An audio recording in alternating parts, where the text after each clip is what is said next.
Good evening, all, and welcome back to Untold Fears. Tonight, we journey into the frozen wasteland of Alaska, where remote houses stand miles from civilization, buried in snow and darkness. These are not ghost stories passed down through generations. These are real accounts from people who discovered that true isolation means no one can hear you scream, no one can reach you in time, and sometimes the things that find you in the wilderness should never have existed at all. 10 accounts of terror where the beautiful Alaskan landscape becomes a prison and survival becomes a question mark.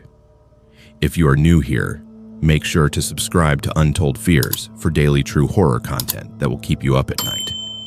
Hit that notification bell so you never miss when the darkness calls. Now, let us step into the shadows of the Alaskan wilderness, where civilization ends and terror begins. Liam had been into winter photography for nearly a decade. There was something about the way light played against snow, the way frost clung to abandoned structures, the way the world seemed to hold its breath in the depths of winter. He had documented countless locations across the northern United States, but Alaska remained his holy grail. The landscape there was different, harsher, more unforgiving, the kind of place where nature reminded you that human existence was temporary, fragile, and utterly insignificant. His friend Marcus had been inviting him to his family's remote cabin for years.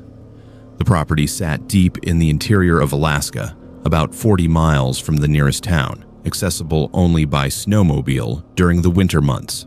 The cabin itself had been built by Marcus's grandfather in the 1970s, a solid log structure designed to withstand the brutal Alaskan winters. It had no electricity, no running water, and no cell service. Heat came from a wood stove and a propane heater.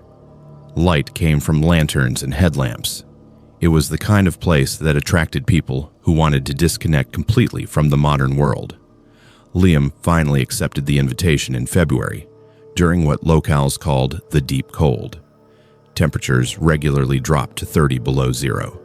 The sun barely climbed above the horizon, offering only a few hours of weak, gray light before darkness reclaimed everything. It was perfect for the kind of photography Liam loved. He packed his equipment carefully, double-checking his batteries, knowing they would drain faster in the extreme cold. He brought 2 cameras, multiple lenses, a sturdy tripod, and enough memory cards to capture thousands of images. Marcus picked him up from the airport in Fairbanks. The drive to the trailhead took 3 hours, winding through forests of skeletal black spruce trees heavy with snow. They loaded their gear onto 2 snowmobiles and began the final leg of the journey. The machines roared through the wilderness, carving paths through fresh powder. The cold was immediate and total. Even through his insulated gear, Liam could feel it pressing against him, searching for any gap, any weakness in his defenses. His breath froze in the air, turning to ice crystals that clung to his beard and balaclava. The cabin appeared just as darkness began to settle. It sat in a small clearing, surrounded by dense forest on 3 sides, and overlooking a frozen lake on the 4th. Smoke should have been rising from the chimney, but the structure looked dark and cold. Marcus frowned as they approached. His brother Tyler was supposed to have arrived 2 days earlier to prep the cabin, getting the fire going, and making sure everything was ready for their arrival. But there were no fresh snowmobile tracks, no signs of recent activity. They parked the machines and approached cautiously. The front door was locked, which was normal. Marcus retrieved the key from its hiding spot and pushed inside. The cabin was freezing, perhaps 10 degrees warmer than the outside air at best. Their breath hung in clouds. Marcus immediately moved to check the wood stove, while Liam surveyed the interior. The cabin was a single large room with a lofted sleeping area accessible by a wooden ladder. A small kitchenette occupied one corner, and a bathroom with a composting toilet took up another. Simple bunks lined 2 walls, each with thick sleeping bags and wool blankets. Marcus got the wood stove going, feeding it kindling and small logs until flames began to lick upward. The propane heater sat in the center of the room, a large cylindrical unit connected to a tank outside. He opened the valve and pressed the ignition button. Nothing happened. He tried again, adjusting the settings. On the third attempt, the heater roared to life with a satisfying whoosh. Heat began to radiate outward immediately. Tyler arrived an hour later, full of apologies. His snowmobile had broken down on his way to the cabin 2 days prior, and he had spent the entire time getting it repaired in town. He had tried calling Marcus, but of course, there was no service out here. The three men spent the evening cooking a simple meal on the propane stove, sharing stories, and planning their activities for the next few days. Liam would focus on photography during the brief daylight hours. Marcus and Tyler planned to do some ice fishing on the lake. They stayed up late, far later than they should have given the early start Liam wanted for sunrise photography. But the cabin was warm now, comfortable, and the isolation felt peaceful rather than threatening. Around midnight, they climbed into their bunks. Liam took one of the lower bunks while Marcus and Tyler claimed 2 of the upper loft spaces. The wood stove had burned down to coals, but the propane heater continued to hum, maintaining a livable temperature. They left it running. Out here, letting the cabin get too cold meant hours of work to warm it back up. Liam woke to screaming. His mind struggled to process what was happening. The cabin was filled with smoke, thick and acrid. The screaming continued, Marcus's voice high-pitched and panicked. Liam rolled out of his bunk and hit the floor, remembering that smoke rises and the air would be clearer near the ground. He could not see anything. The darkness was absolute, made worse by the smoke that burned his eyes and throat. He tried to call out, but immediately began coughing, his lungs rejecting the toxic air.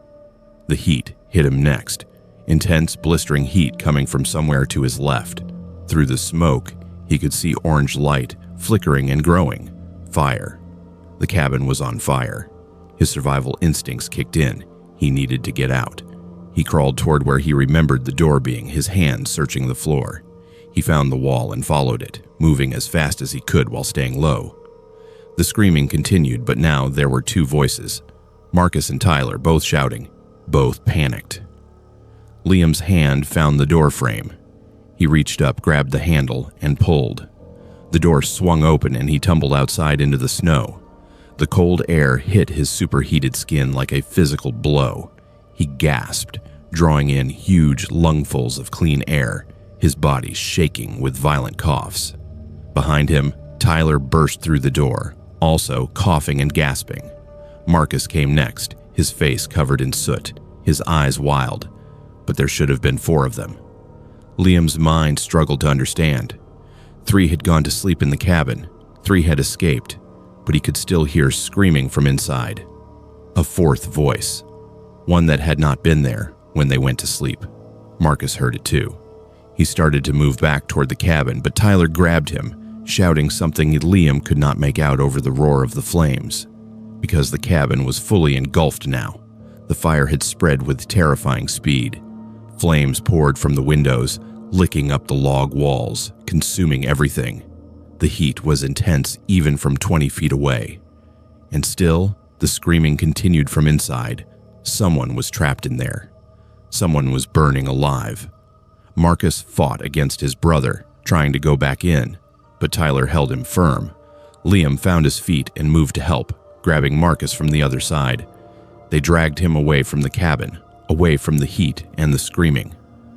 Marcus was sobbing now, screaming back at the voice inside, wordless sounds of anguish and horror. And then the screaming stopped. The sudden silence was worse than the sound had been. The 3 men stood in the snow, wearing only their thermal underwear and socks, watching the cabin burn. There was nothing they could do. No water to fight the fire. No way to call for help. The nearest other human beings were 40 miles away, across frozen wilderness. The cabin burned for hours. The flames were visible for miles, a beacon of destruction in the darkness. As the initial shock wore off, the cold began to set in. They had escaped with their lives, but nothing else. No proper clothing, no supplies, no shelter. Tyler ran to the snowmobiles and retrieved emergency blankets from the storage compartments. They wrapped themselves and huddled together, shivering violently, watching their shelter become ash. When the sun finally rose, offering its weak gray light, they could see the full extent of the destruction. The cabin was gone. Only the stone foundation remained, along with twisted metal and charred logs. The propane heater sat in the middle of the ruins, melted and deformed. And there, near where the ladder to the loft had been, they found the remains. A body, burned beyond recognition, curled into the fetal position that fire victims often assume. But it was impossible. 3 men had been in the cabin. 3 men had escaped. There should not have been a 4th. Marcus approached slowly, his face pale. He stared at the remains for a long moment before turning away and vomiting. In the snow, they needed to leave, needed to get help. But the snowmobiles had been parked too close to the cabin. The heat had damaged both machines. Tyler spent an hour working on them, his fingers clumsy with cold, before getting one to start. They made the decision quickly. Tyler would ride to town and bring back help. Marcus and Liam would stay, guarding the scene, making sure no animals disturbed the remains. Tyler disappeared into the wilderness, the sound of his snowmobile fading gradually. Marcus and Liam kept a fire going using wood from the surrounding forest. They did not speak. There was nothing to say. They both knew what they had seen, what they had heard. Someone had been in that cabin with them, someone who should not have been there. The rescue party arrived 6 hours later. State troopers, fire investigators, and emergency medical personnel. They brought proper cold weather gear for Marcus and Liam. They documented the scene. They removed the remains for identification, and then they began asking questions. The investigators focused on the propane heater. They found that the connection between the heater and the external tank had been compromised, not through normal wear or accident, but through deliberate tampering. Someone had loosened the fittings just enough that gas would leak slowly. Not enough to be immediately noticeable, but enough that, over hours, the cabin would fill with propane. All it would take was a single spark, a single ignition source, and the entire structure would become an inferno. They also found evidence of forced entry.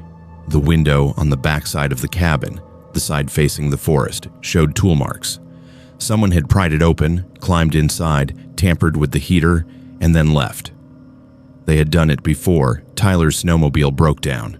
Before anyone arrived, they had set a trap and waited for it to spring.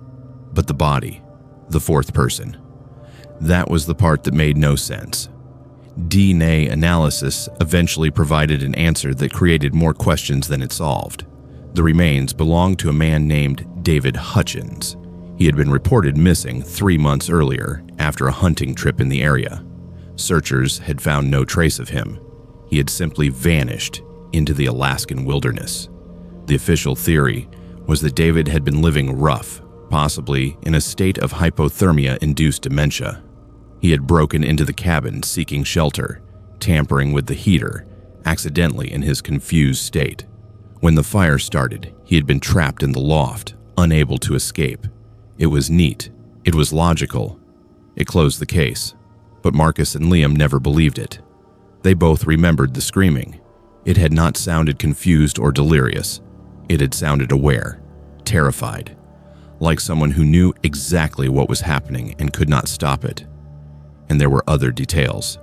The investigators found food wrappers in the ruins, fresh ones, protein bars, and energy gels dated from the previous week. David's body showed signs of recent eating. He had not been starving or desperate. He had been prepared. The cabin was never rebuilt. Marcus's family sold the property within a year. Liam never returned to Alaska for photography. Some locations were not worth the images they offered, and sometimes the question of what really happened was more terrifying than any answer could ever be. Noah had never been particularly interested in Alaskan vacations. He was a beach person, someone who preferred warmth and sunshine over snow and darkness. but his mother had always dreamed of experiencing a true winter in the far north. And for her 60th birthday, she had made it clear that this was what she wanted: a family trip to Alaska during the heart of winter. Noah's father had rented a historic cabin outside of Fairbanks, a property that dated back to the 1920s gold rush era. The listing had been full of charm, describing hand-hewn logs, original fixtures, and an authentic Alaskan experience. They arrived on a Friday evening in late January. The cold was unlike anything Noah had ever experienced. It was not just cold, it was aggressive, predatory, searching for any exposed skin to punish. The cabin sat at the end of a long driveway surrounded by dense forest on all sides. Snow had piled up against the walls, creating drifts that reached halfway up the first-floor windows. The owner had left the heat on, and smoke rose from the chimney, promising warmth inside. The interior was exactly as advertised: rustic but comfortable. The main floor consisted of a large open living area with a stone fireplace, a kitchen with updated appliances that looked oddly modern against the aged wood, and a bathroom with a clawfoot tub. Upstairs, there were 3 bedrooms, each small but cozy, with thick quilts on the beds and braided rugs on the floors. The walls were covered with old photographs, images of miners and trappers from a century ago, their faces hard and weathered, their eyes staring out at the camera with expressions that were difficult to read. They spent the first evening settling in. Noah's father got a fire going in the fireplace. His mother unpacked their groceries and started dinner. Noah's sister, Emma, explored the property, taking photos for her social media, exclaiming over how authentic everything looked. Noah found himself drawn to the photographs on the walls. There was something unsettling about them. The people in the images looked tired in a way that went beyond physical exhaustion. They looked haunted. That first night, they stayed up late playing cards at the dining table, drinking hot chocolate, enjoying the novelty of being completely disconnected from the outside world. The cabin had no cell service and no internet. The only phone was a landline that worked intermittently. Around midnight, they finally headed upstairs to bed. Noah's parents took the master bedroom at the end of the hall. Emma took the room closest to the stairs. Noah claimed the middle room, which was the smallest but had a window overlooking the forest. He fell asleep easily, exhausted from travel. He had no idea how long he had been asleep when his mother's scream woke him. It was not a long scream, more of a sharp cry of alarm that was cut off quickly.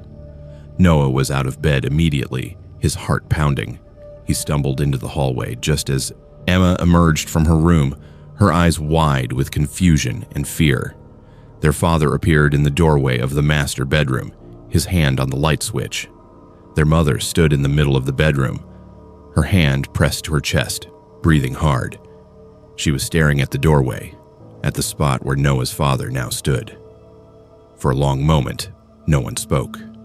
Then their father moved to her, putting his hands on her shoulders, asking what was wrong. She shook her head, still staring at the doorway. When she finally spoke, her voice was shaking. She said she had woken up and seen a man standing in the doorway. A tall figure, dark and solid, just standing there, watching them sleep. She'd been about to scream when the figure vanished, not walked away, vanished, like turning off a light.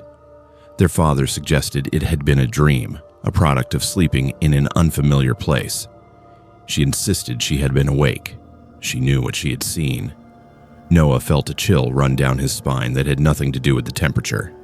He thought about the photographs downstairs, about the men with haunted eyes. He suggested they all go back to bed, that things would look better in the morning. But he did not believe it. None of them did. They returned to their rooms, but Noah doubted any of them slept much after that. The next day, they tried to act normal. They drove into Fairbanks and spent the day sightseeing. They visited the University of Alaska Museum of the North, where they learned about the gold rush and the people who had flooded into Alaska seeking fortune. Most had found only hardship.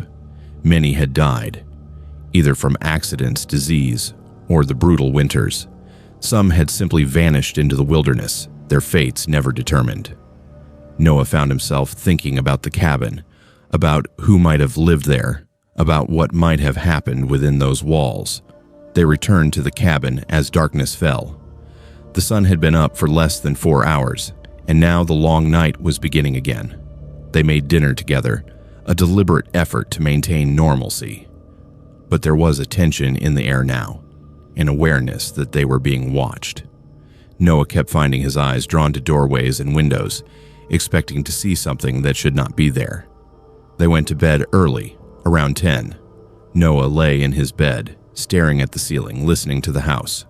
Old structures make noise as they settle, as the wood expands and contracts with temperature changes. He told himself that was all he was hearing. The creaks and groans were natural, nothing more. He must have eventually fallen asleep because he woke to a sound that did not belong. Footsteps, slow and deliberate, coming from downstairs. He checked his phone. It was 2:30 in the morning. He listened, his entire body tense. The footsteps moved across the main floor, the old board squeaking under weight. Then they stopped. Silence. Noah waited, barely breathing. After several minutes, he convinced himself he had imagined it. He closed his eyes and tried to sleep. The scream came from Emma's room. This time, it was not cut off quickly. It was sustained, full of terror. Noah was running before he was fully aware of moving. He burst into her room and found her sitting up in bed, her eyes fixed on the window. She was screaming at something outside. Noah looked but saw only darkness and his own reflection in the glass. Their parents arrived seconds later, their father carrying a heavy flashlight like a weapon. Emma was sobbing, gasping out words between cries. She had woken to tapping on her window, soft at first, then louder. When she looked, she'd seen a face pressed against the glass, a pale face with dark eyes, just staring at her, watching. Their father immediately went downstairs and outside, flashlight blazing, searching the area beneath Emma's window. The snow there was undisturbed. No footprints, no ladder marks, nothing to indicate anyone had been there. But Emma's window was on the second floor, at least 12 feet off the ground. For someone to look in, they would have needed to be standing on something, or they would have needed to be impossibly tall. Their father suggested it had been a reflection, a trick of the light, but Emma refused to stay in that room. She spent the rest of the night on the couch downstairs, wrapped in blankets, unwilling to be alone. The third night was when things escalated beyond anything they could rationalize. They had discussed leaving, cutting the vacation short, but Noah's mother had insisted they were letting fear get the better of them. They had paid for a week. They were staying. But she agreed that they would all sleep downstairs together, setting up a sort of camp in the living room, safety in numbers.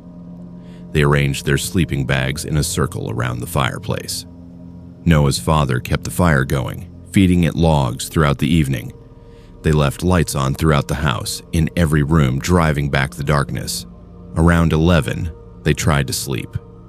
Noah lay in his sleeping bag, watching the firelight dance across the ceiling, listening to his family's breathing as they drifted off. He was the only one still awake when he saw it. A figure sitting at the dining table. He could see it from his position on the floor, a clear line of sight into the dining area. The figure sat with its back to him, perfectly still. It was solid and dark, clearly the shape of a man, but somehow wrong. The proportions were off in a way Noah's brain struggled to process. Too tall, too thin, the shoulders too wide. Noah wanted to wake his father, but he found he could not move, could not speak. He could only watch as the figure sat there, motionless, for what felt like an eternity. Then, without any transition, without the sound of a chair scraping or footsteps, the figure was standing, still facing away. Noah's breath caught in his throat. Slowly, impossibly slowly, the figure began to turn. Noah managed to close his eyes. He squeezed them shut with all his strength, his entire body rigid with terror. He heard his father sit up, heard the sharp intake of breath that meant He had seen it too. Then his father shouted, and the house exploded with light. His father had flipped every light switch he could reach. Noah opened his eyes. The dining area was empty. The figure was gone, but his father had seen it. They both had. There was no more pretending, no more rationalizing. Something was in this cabin with them. They woke Noah's mother and Emma and told them they were leaving, immediately. They packed with frantic speed, throwing clothes into bags without folding them, not caring what they left behind. They just needed to get out. As they carried their bags to the car, Noah glanced back at the cabin. In the upstairs window, Emma's window, he saw a white orb of light.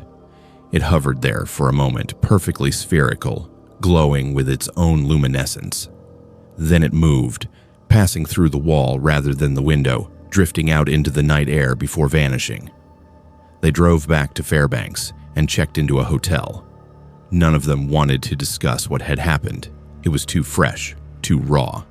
But the next day, as they prepared to fly home early, Noah's father made some calls. He spoke to the cabin's owner, explaining that they had experienced some unsettling events.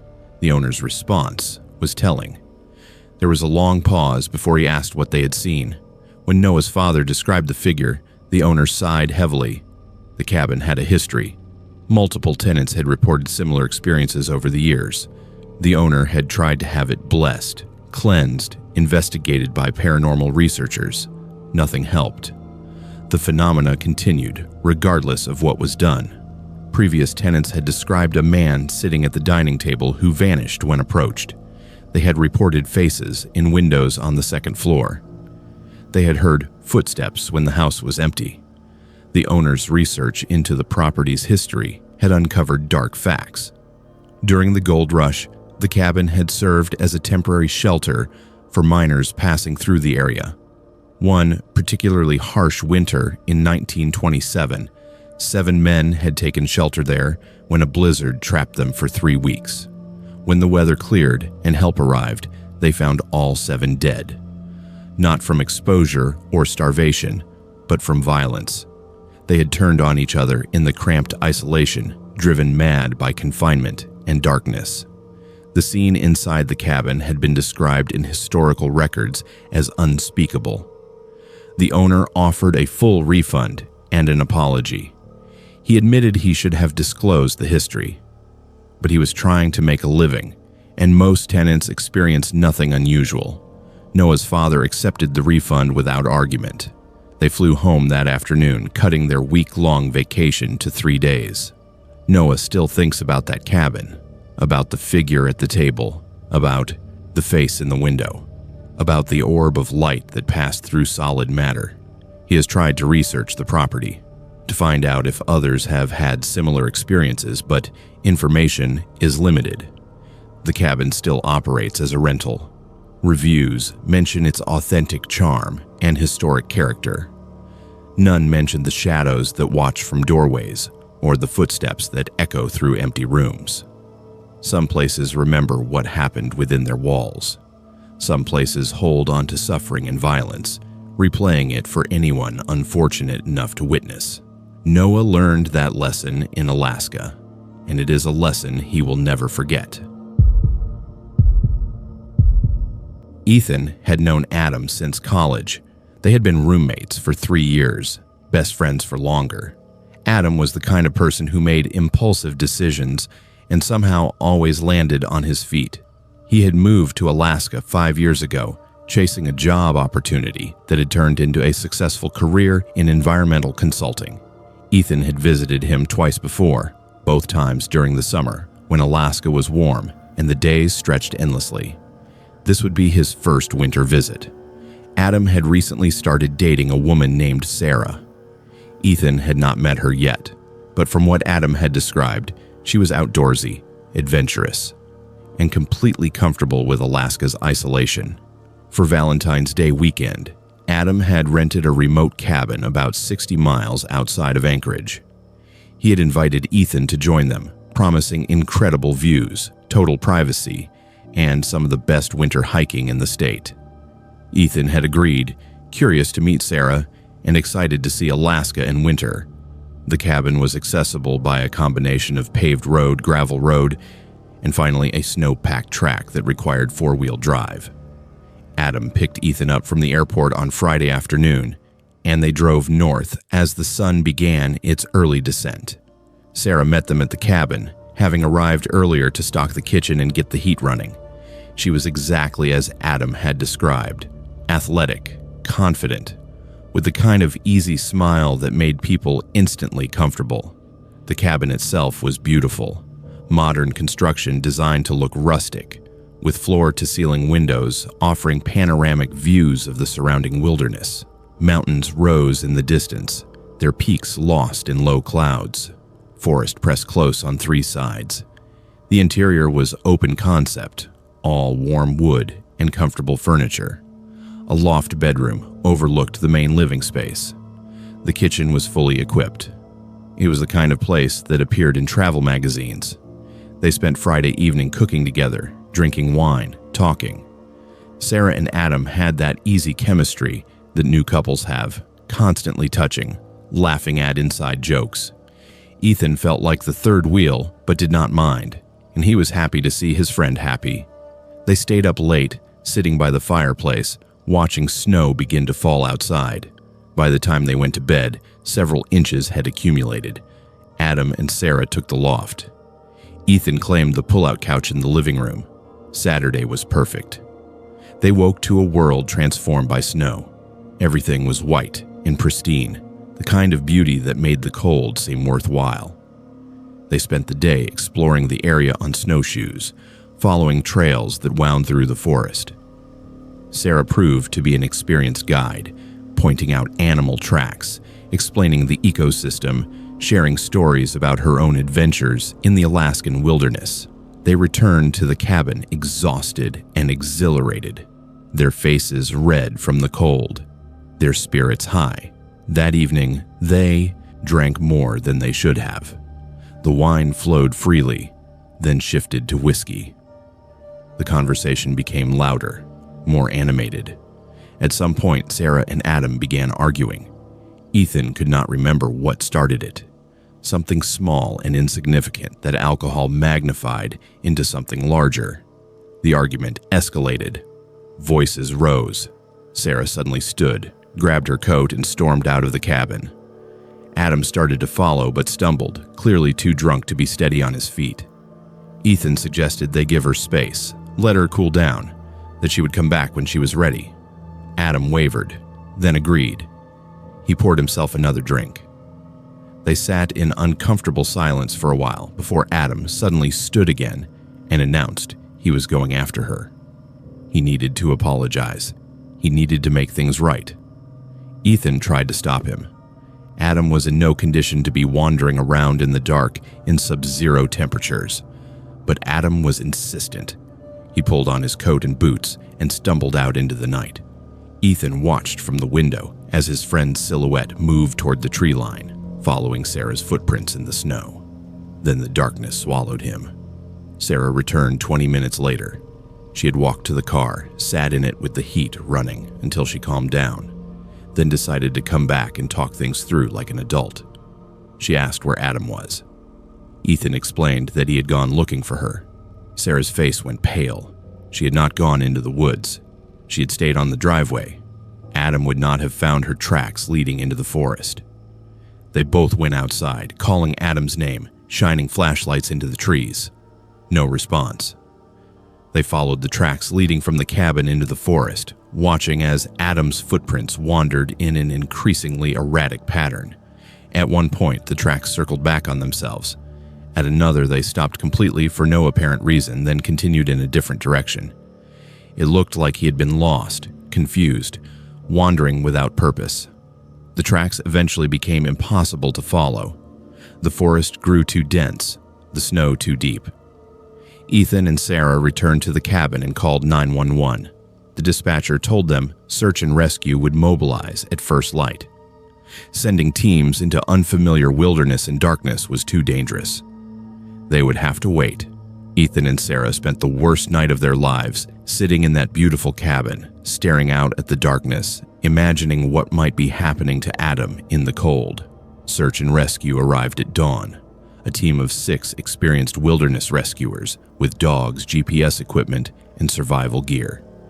They began following Adam's tracks from where Ethan and Sarah had lost them.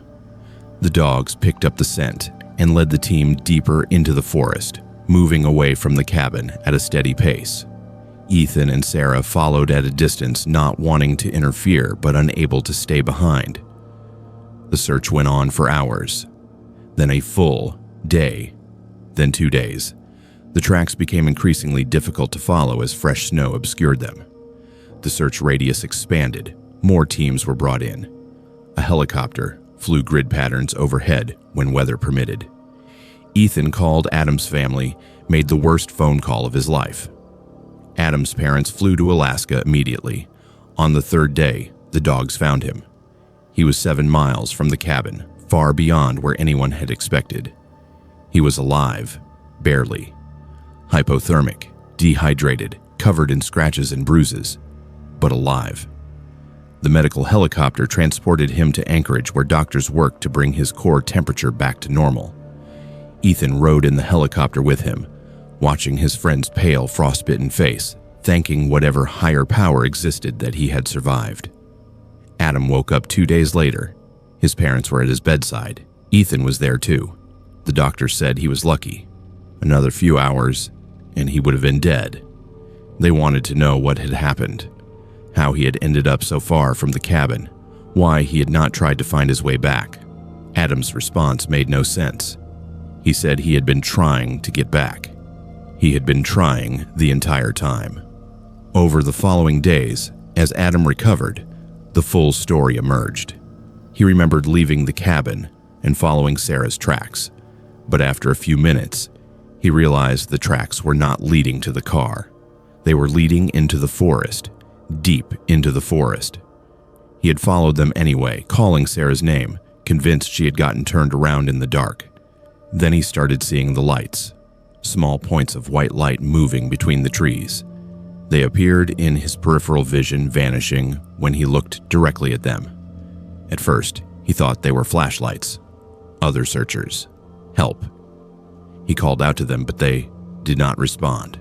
They just kept moving, weaving between trees, always staying just out of reach. He followed the lights. He knew it was stupid even as he did it, but he could not stop himself. The lights seemed to be leading him somewhere, and he could hear whispering, soft voices coming from all directions, speaking words he could not quite make out. The voices sounded like Sarah, like Ethan, like his mother, like everyone he had ever known. They were calling him, urging him forward. At some point, he realized he was no longer alone. There were figures moving through the trees, pale figures, humanoid but wrong. They moved too smoothly, too quickly. Their proportions were not quite right, and when he caught glimpses of them in the darkness, he saw that they were naked despite the cold. Their skin was white, almost luminescent. Their eyes reflected light like an animal's eyes. He ran. Pure terror overrode everything else. He crashed through the forest, branches tearing at his face and hands, snow soaking through his inadequate clothing. He fell repeatedly, getting back up each time, driven by instinct alone. The figures followed. He could hear them moving through the undergrowth, keeping pace effortlessly. And the whispering continued, now sounding amused. Entertained by his fear, he had no idea how long he ran. Time lost meaning. At some point, exhaustion overcame fear.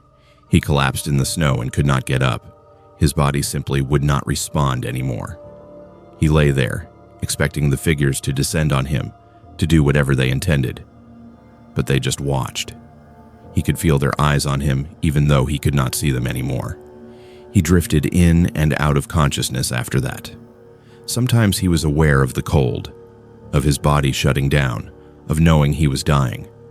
Other times, he was somewhere else entirely. Warm places, safe places, memories of childhood. He heard his mother's voice singing lullabies. He felt his father's hand on his shoulder. He saw Ethan laughing at some joke from their college days. When the search and rescue team found him, he thought they were more hallucinations.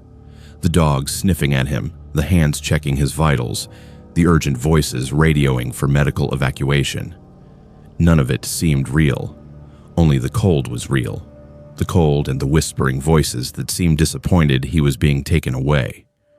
The doctors attributed his experiences to hypothermia and dehydration.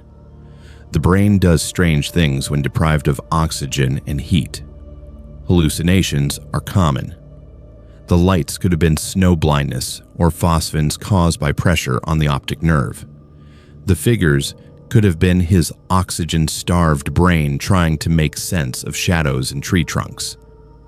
The voices could have been auditory hallucinations. Everything had a medical explanation, but the search and rescue team found things that did not fit the medical explanations. Adam's path through the forest had taken him over terrain that should have been impossible to cross in the dark. Steep ravines, frozen streams with thin ice, areas of dense undergrowth. Yet his tracks showed he had navigated all of it without injury beyond scratches, as if he had been guided or led. They also found the blood. Adam's clothing was covered in it, not his blood. Testing revealed it was blood, definitely mammalian, but the species could not be determined. It did not match any animal in their database. The quantity was significant, suggesting whatever it came from had been seriously injured or killed. But there was no body, no blood trail, just the stains on Adam's clothes. Adam himself had no memory of encountering any animal, no memory of blood. The last thing he clearly remembered was running from the pale figures. Everything after that was fragmentary and confused. The doctor suggested he might have stumbled upon a predator's kill site, falling into the remains in his delirious state. But that did not explain the blood type, or why predators would have left a fresh kill untouched. The cabin rental company offered condolences and a refund. Adam never went back. He and Sarah broke up within a month, the relationship unable to survive the trauma of that weekend. Adam left Alaska entirely, moving back to the lower 48 states. He found work in Seattle and tried to rebuild his life, but he still has nightmares. Dreams of pale figures with reflective eyes, dreams of whispering voices calling him back to the forest. Ethan visited him in Seattle a year later. Adam looked healthier, more like his old self, but something had changed. There was a haunted quality in his eyes that had not been there before. When Ethan asked if he ever thought about what really happened, Adam was silent for a long time. Then he said he tried not to. Thinking about it meant accepting possibilities he was not ready to accept. Meant acknowledging that the world contained things beyond human understanding. The official explanation remained hypothermia and hallucination. Case closed. But Ethan knew what he believed. He had seen his friend's face when he woke up in that hospital bed. Had seen the absolute terror in his eyes. Had heard the raw truth in his voice when he described the pale figures in the woods. Some experiences cannot be explained away. Some terrors are too real to be dismissed as delusion. Alaska is beautiful, but it is also unforgiving. And in its remotest corners, in the spaces between human settlements, perhaps there are things that exist beyond our comprehension. Things that watch, things that wait, things that sometimes reach out and touch the world of humans, leaving scars that never fully heal. Mason had spent every summer of his childhood at his grandfather's property in rural Alaska. The old man owned 200 acres of pristine wilderness, about 90 miles north of Juneau. It was the kind of land that developers would kill for, but his grandfather had no intention of ever selling. The property had been in the family since the 1950s, purchased for almost nothing when Alaska was still a territory. His grandfather had built a modest cabin there, living off the land for months at a time, hunting, fishing, and trapping. Mason loved those summers. His grandfather taught him how to track animals, how to read weather patterns, or how to survive in the wilderness with minimal equipment. The old man was tough, a product of a harder era, but he was also patient with his grandson. He shared stories of the early days in Alaska, of the characters he had known, of the harsh winters, and the ways people had learned to endure them. Those summers shaped Mason into the man he became. Self-reliant, respectful of nature, comfortable in solitude. When Mason turned 16, his grandfather began taking him hunting. They would spend days tracking deer and elk through the dense forest, moving quietly through terrain most people would consider impassable. Mason learned quickly. He developed the patience hunting requires, the ability to remain still for hours, to read the subtle signs that indicated an animal's passage. His grandfather approved, rarely offering praise, but showing his satisfaction through trust, taking Mason deeper into the property, sharing locations he had never shown anyone else. It was during one of these hunts that they found the clearing. Mason was 22 at the time, home from college for the summer. They had been tracking a bull elk for most of the morning, following its trail into a part of the property Mason had never explored. The forest grew denser, the trees older and larger. The underbrush became thick and tangled. They were considering turning back when Mason's mother, who had joined them that day at her father's insistence, pushed through a wall of young spruce trees and stopped. Mason followed her through the gap and felt his breath catch. They had emerged into a clearing perhaps 50 feet across. But it was not a natural clearing. Someone had made this space deliberately. Trees had been cut down, their stumps forming a rough circle around the perimeter. In the center of the clearing stood a structure. Mason's first thought was that it was a shelter, but as he approached, he realized it was something else entirely. The structure was constructed from branches and logs, lashed together with what looked like leather cord or sinew. It was about 6 feet tall and roughly conical in shape, but it was not meant for shelter. It was an altar. Inside the framework, arranged with disturbing precision, were dozens of animal skulls. Deer, elk, bear, smaller animals Mason could not immediately identify. They had been cleaned, of flesh and bleached white by exposure. Some were arranged in patterns, others stacked in small pyramids. Around the altar, driven into the ground in a circle, were wooden stakes. Each stake had been carved with symbols Mason did not recognize. Not letters or words, but geometric patterns and shapes that seemed to have meaning even if he could not parse what that meaning was. Between the stakes, someone had placed candles. Not modern candles, but crude ones that looked handmade. The wax was yellowed and dirty. The smell hit Mason next, something metallic and organic. Blood and smoke. Old blood dried and absorbed into the earth, but present enough that his brain recognized it. His mother had gone pale. She was backing away from the clearing, her eyes wide. His grandfather stood perfectly still, his expression unreadable. Mason had seen his grandfather face charging bears without flinching. But now, the old man looked unsettled. They did not speak as they examined the clearing. Mason's training told him to document what they were seeing, to note details. Near the altar, he found more objects. A metal bowl containing what looked like ash, a knife with a bone handle, personal items that did not belong in the wilderness. A child's toy, a faded plastic doll with one arm missing. A wallet, empty of cards or money, but still leather and real. A necklace with a silver pendant. His mother found the photographs. They were pinned to trees around the clearing's edge, protected from weather by plastic sleeves. Pictures of houses, of cars and driveways, of families through windows, surveillance photos. Someone had been watching people, photographing them without their knowledge, and bringing the images here. Mason felt his stomach turn. This was not just some weird shrine. This was evidence of something deeply wrong. His grandfather finally spoke, his voice low and tight. They needed to report this to the authorities. They needed to leave and not touch anything else. They backed out of the clearing, retracing their steps carefully. Mason tried to memorize the location, noting landmarks, but the forest was disorienting. Everything looked the same. Dense trees, thick undergrowth, no clear trails.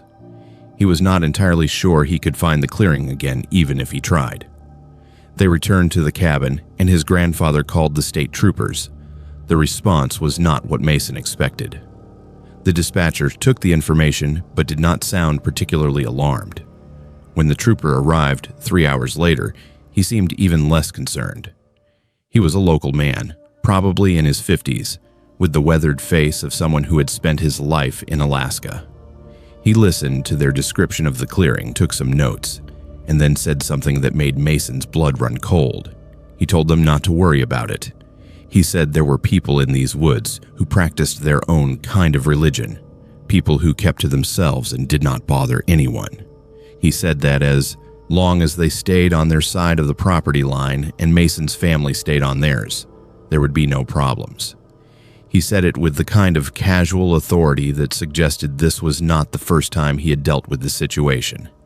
He knew about the clearing. He knew about the people who made it, and he was telling them to leave it alone. Mason's mother demanded more information. She wanted to know who these people were, why they were on private property, why the trooper was not treating this as trespassing at minimum, possibly evidence of something much worse. The trooper's response was maddeningly vague. He said the land boundaries in this area were complicated, that some of the old claims overlapped, that the people in question had been here longer than anyone could remember, that they would not bother Mason's family unless Mason's family bothered them. The implication was clear. Stay away. Pretend they had not seen anything. Forget the clearing existed. The trooper left without taking them back to document the site, without collecting evidence, without doing anything that resembled actual law enforcement. Mason's grandfather was furious but also resigned. He had lived in Alaska long enough to know that the rules were different out here, that some things were tolerated because confronting them would be worse. They did not hunt on that part of the property again. Mason's mother refused to visit at all after that summer. She had been deeply shaken by the experience, by the clearing itself, but also by the trooper's response. The casual way he had dismissed their concerns, the suggestion that they were the ones who needed to modify their behavior, not the people conducting rituals in the woods. She began pressuring her father to sell the property, to get away from whatever was out there. He refused. Mason returned to college and tried to put the experience out of his mind, but it stayed with him. He found himself researching occult practices, looking for information about the symbols they had seen. He never found exact matches, but he found things that were close. References to folk practices that predated Christianity, to beliefs that had been carried to Alaska by various immigrant groups and then evolved in isolation, to people who worshipped older things, darker things than the God most Americans claim to follow. Years passed. Mason graduated, started his career, got married. He still visited his grandfather, but they kept to the familiar areas of the property. The clearing became something they did not discuss. His grandfather aged, growing frailer but still refusing to leave the land he loved. When Mason was 31, his grandfather passed away. Heart failure sudden, but not unexpected given his age. Mason inherited the property. He told himself he would sell it immediately. He had no desire to spend time in those woods, not after what they had found. But sentiment won out. This was his grandfather's legacy, the place that had shaped both of them. He decided he would visit one more time, in the spring, to say goodbye properly, to spend a weekend at the cabin, to honor his grandfather's memory, and then he would list the property with a realtor. He went alone. His wife had no interest in Alaska, especially not after Mason had told her about the clearing. The cabin looked exactly as his grandfather had left it. Dust had settled on surfaces, but otherwise it was unchanged. Mason spent the first day cleaning, organizing, deciding what to keep and what to leave for whoever bought the property. The second day, he went for a walk. He told himself he was not looking for the clearing. He was just hiking, exploring the property one last time, but his feet carried him in that direction. The landmarks were still there if he looked for them. The cluster of 3 birch trees growing from a single root system. The boulder, split down the middle by some ancient freeze-thaw cycle. The dead spruce with its top snapped off, probably by lightning. He found the wall of young spruce trees and pushed through. The clearing was still there, but it had grown. The circle of stumps was wider now, extending at least 20 feet beyond its original boundary. More trees had been cut. The altar in the center was larger, more elaborate. The skulls had multiplied, now numbering in the hundreds. They covered the ground in concentric circles, arranged by size, by species, by some logic that Mason could not determine. The stakes were still there, but they were taller now, driven deeper into the earth. The symbols carved into them had been painted, vivid reds and blacks that stood out against the weathered wood. Fresh candles stood between them, some burned down to stubs, others new and unlit, and there were offerings. Food items sealed in jars, bottles of liquid that might have been alcohol or oil or something else, pieces of clothing neatly folded, more photographs, many more, creating a gallery of surveillance that covered several trees. Mason's heart pounded. This place had been used recently, very recently. Some of the candles showed wax strips that had not yet hardened completely. The food offerings looked fresh. Someone had been here within the last day or two. Someone who might still be nearby, watching. He turned to leave and saw the message. It had been carved into a large tree at the clearing's edge, fresh cuts in the bark, the wood beneath still pale and sticky with sap. The message was simple and direct. Stay away. 2 words, carved deep, impossible to miss. A warning or a threat. Mason did not wait to determine which.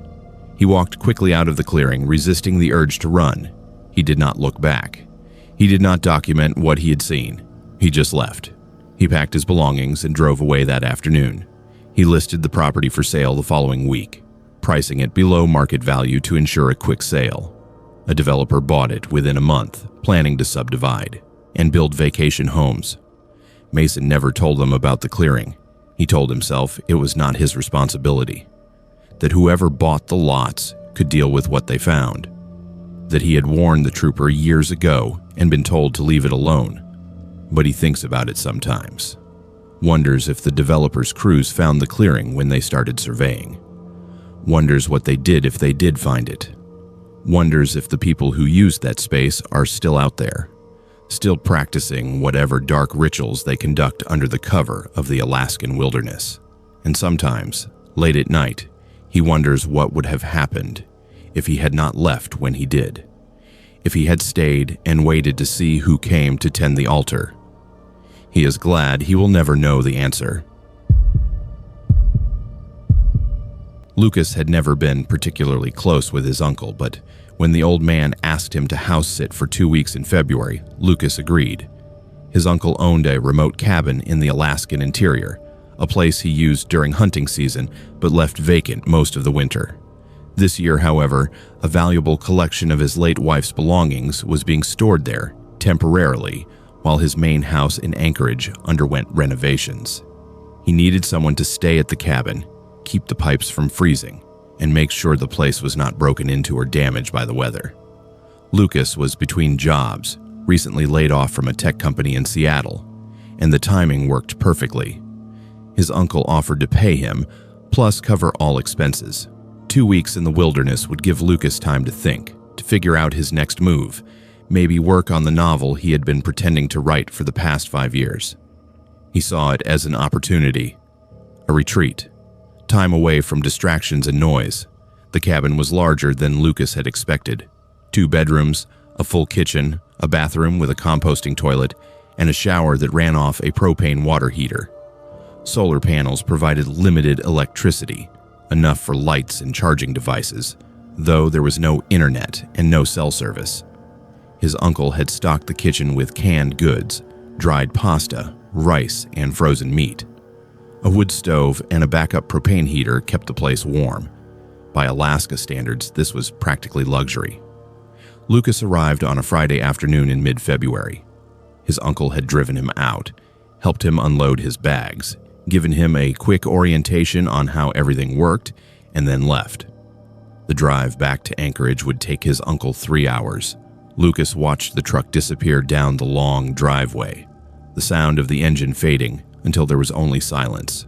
Complete, absolute silence. No traffic, no neighbors, no ambient noise of civilization.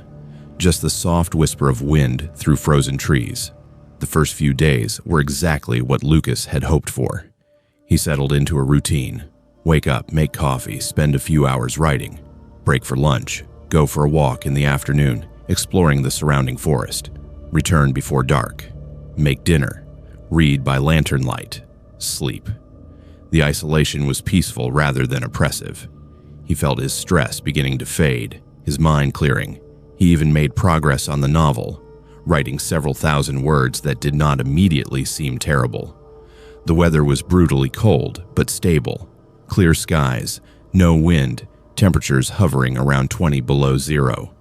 Lucas learned to respect the cold, to never go outside without proper gear, to understand that exposed skin would freeze in minutes.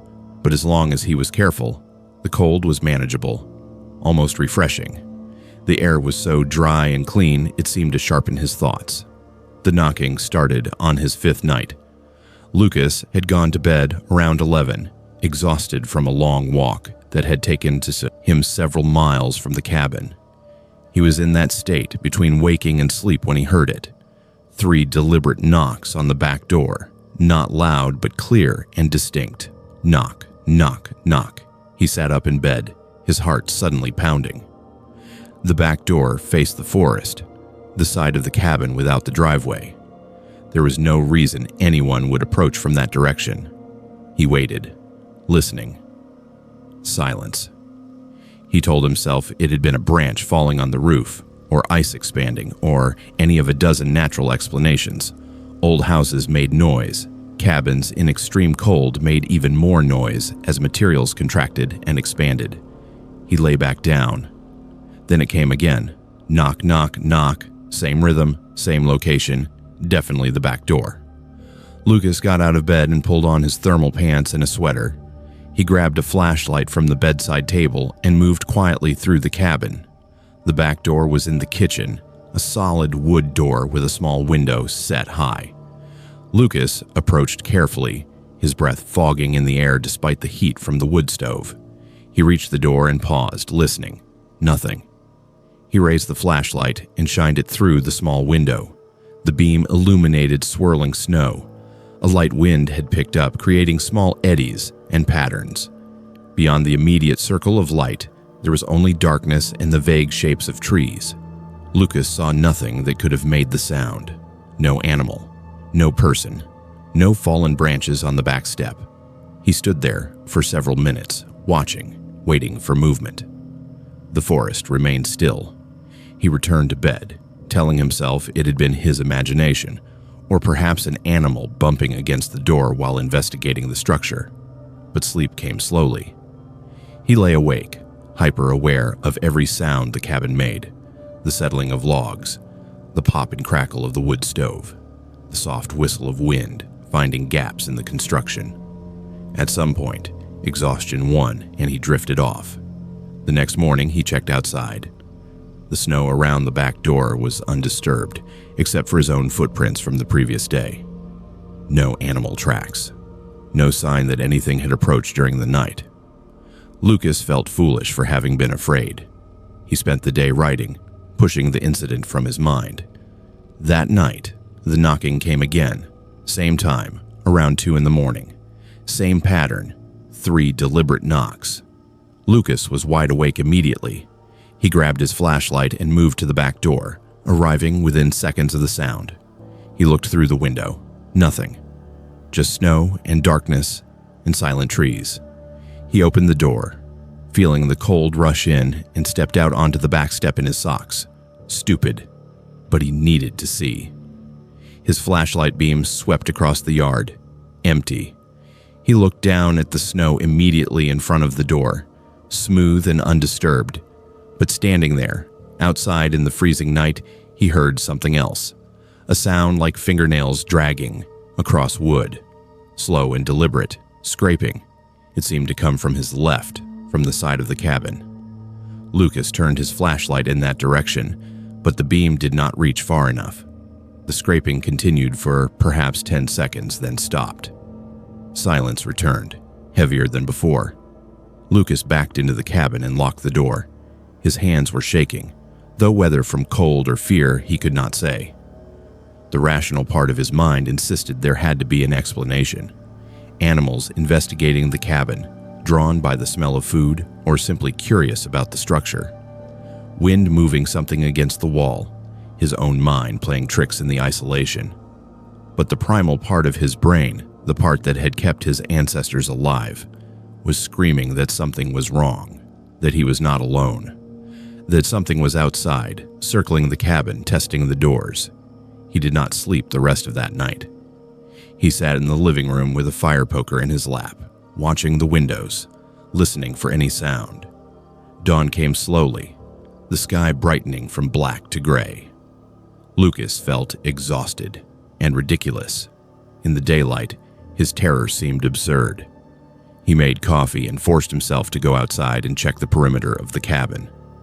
He found nothing, no tracks, no scratches on the walls, no evidence of any disturbance. The third night, he tried to stay awake. He made strong coffee and sat in the kitchen facing the back door, determined to see what was making the sound. He had his uncle's hunting rifle next to him, loaded, safety on. He had never fired a gun in his life, but his presence was comforting. He waited. 11 o'clock passed. Midnight. 1:30. At exactly 2 in the morning, the knocking came. But this time, it was different. Louder. More insistent. The door rattled in its frame with each impact. Knock, knock, knock. Lucas jumped to his feet, raising the rifle, pointing it at the door. His finger was not on the trigger. He was too scared to put his finger on the trigger. He shouted, his voice cracking, demanding to know who was there. The knocking stopped. For a moment, there was silence. Then the scraping started, but not on the side of the cabin, on the door itself. Something was dragging claws down the surface of the door. Long, slow strokes that made Lucas's teeth ache. The sound was deliberate, communicative. Whatever was out there was responding to him, acknowledging his presence, letting him know it heard him. Lucas backed away from the door, the rifle still raised. The scraping continued for what felt like an eternity, but was probably less than a minute. Then it stopped. Lucas waited, his entire body rigid with tension. Nothing. He stood there until his arms ached from holding the rifle, until his legs trembled with fatigue. Finally, as the first hint of dawn touched the sky, he lowered the weapon and collapsed into a chair. That morning, he examined the back door in daylight. There were marks, deep gouges in the wood, running vertically down the door's surface. 4 parallel lines, each about an inch apart, like claw marks. But they were fresh, the wood beneath pale and splintered. These had not been there before. Lucas photographed them with his phone, even though there was no service to send the images to anyone. He needed documentation, proof that this was real. He tried calling his uncle from the cabin's landline, but there was no answer. He left a message, trying to keep his voice calm, explaining that something was wrong and he needed to leave. But he could not leave. His uncle had the truck. Lucas had no vehicle. The nearest neighbor was 15 miles away. Walking that distance in 20 below weather was suicidal. He was trapped. He spent the 4th day preparing. He barricaded the back door with furniture. He checked all the windows, making sure they were locked. He kept the rifle close. He considered staying awake all night again, but he knew exhaustion would make him vulnerable. Instead, he forced himself to sleep during the day, cat naps that left him feeling disoriented but less fatigued. That night, he waited. 2 o'clock came and went. Nothing. Lucas began to hope that whatever it was had moved on, lost interest. Then, at 2:15, the knocking came to the front door. The side facing the driveway. The side that should have been visible from the living room windows. Knock, knock, knock. Lucas ran to the window and looked out. Nothing. No one standing at the door. No tracks in the snow. But the knocking continued, steady and rhythmic. Impossible. He did not go to the door, did not shout, did not challenge whatever was out there. He simply stood at the window, watching, as the knocking went on for 5 full minutes. Then it stopped. The scraping began again, this time on multiple sides of the cabin simultaneously, as if multiple things were circling the structure, dragging claws across the walls. The sound surrounded him, coming from every direction. Lucas grabbed the rifle and went to the center of the cabin, where he could see all the doors. He stood there, turning slowly, trying to track the sounds. They seemed to be coordinating, moving in a pattern. When the scraping on the north wall stopped, it started on the south wall. When the west wall went silent, the east wall erupted with sound. It was deliberate. It was intelligent. Whatever was doing this was not acting on instinct. The activity continued until dawn. The moment the first light touched the horizon, everything stopped. Silence returned. Lucas approached the windows carefully and looked out. The forest was still, peaceful, beautiful in the morning light, as if nothing had happened. But Lucas knew better. The claw marks on the doors and walls were real. He had not imagined them. When his uncle finally returned 3 days later, arriving a day early because he had gotten Lucas's voicemail and heard the panic in his voice, Lucas was packed and ready to leave. He had not slept. In nearly 72 hours, he looked like hell and felt worse. His uncle examined the marks on the cabin, took his own photographs, and promised to report them to the wildlife authorities. Probably a bear, he said. Though he admitted the marks did not quite match bear claws, Lucas never went back. His uncle paid him for the full 2 weeks, even though he had only lasted 1. Later, his uncle told him that the knocking had stopped after Lucas left. The cabin remained undisturbed for the rest of the winter. Whatever had been testing the doors, circling in the darkness, seemed to have lost interest once the cabin was empty again. Or perhaps it had gotten what it wanted. It had driven the intruder away. It had reclaimed its territory. Lucas still lives in Seattle. He found a new job, abandoned the novel, returned to normal life. But he has never forgotten those nights. The sound of knocking at 2 in the morning, the scraping of claws on wood, the certain knowledge that something was outside, something that understood what he was and chose to terrorize him rather than simply attack. That calculated malevolence was worse than mindless aggression. It suggested intelligence, purpose, and that thought keeps him awake sometimes, even now, in his apartment surrounded by neighbors and city noise. Because if it was intelligent, if it was purposeful, then it might remember him. And someday it might decide to knock on his door again. Jack had been looking for a project, something to occupy his time after early retirement from the software industry. He was 43, financially comfortable, and desperately bored. His wife, Rebecca, shared his need for a new challenge. They had spent their careers in San Francisco, working long hours, living in expensive apartments, dreaming of the day they could escape to somewhere quieter. When that day finally came, they realized they had no idea what to do with themselves. The Alaska property appeared in their search results almost by accident. They had been looking at cabins in Montana, Wyoming, places that were remote but still accessible. The algorithm suggested they broaden their search, and there it was. A foreclosed property 40 miles outside of Fairbanks. 3 bedrooms, 2 bathrooms, sitting on 12 acres of forest. The price was absurdly low, $70,000 for a house that would have cost 10 times that much anywhere in the lower 48. The listing photos showed a well-maintained cabin with modern fixtures, large windows, a covered porch, a metal roof that looked new. The realtor's description mentioned some needed updates but assured potential buyers that the structure was sound. Jack and Rebecca looked at each other and saw the same excitement. This was their project. They would renovate the cabin, turn it into a dream home, live the simple life they had been craving. They flew to Alaska in April, during that brief window when the weather was tolerable and the roads were passable. The realtor met them at the property, a woman in her 50s who seemed eager to close the deal. She walked them through quickly, pointing out features while glossing over flaws. The cabin was bigger than it looked in photos. The rooms were spacious. The kitchen had granite counters and stainless appliances. The bathrooms had been recently remodeled. Everything seemed legitimate. Jack noticed that the realtor avoided answering certain questions directly. When he asked why the property had been foreclosed, she said something vague about the previous owner losing his job. When Rebecca asked about the history, how long the cabin had been there, the realtor claimed not to have that information. When Jack asked if there were any issues they should know about, any reason the price was so low, the realtor insisted it was simply a motivated seller situation.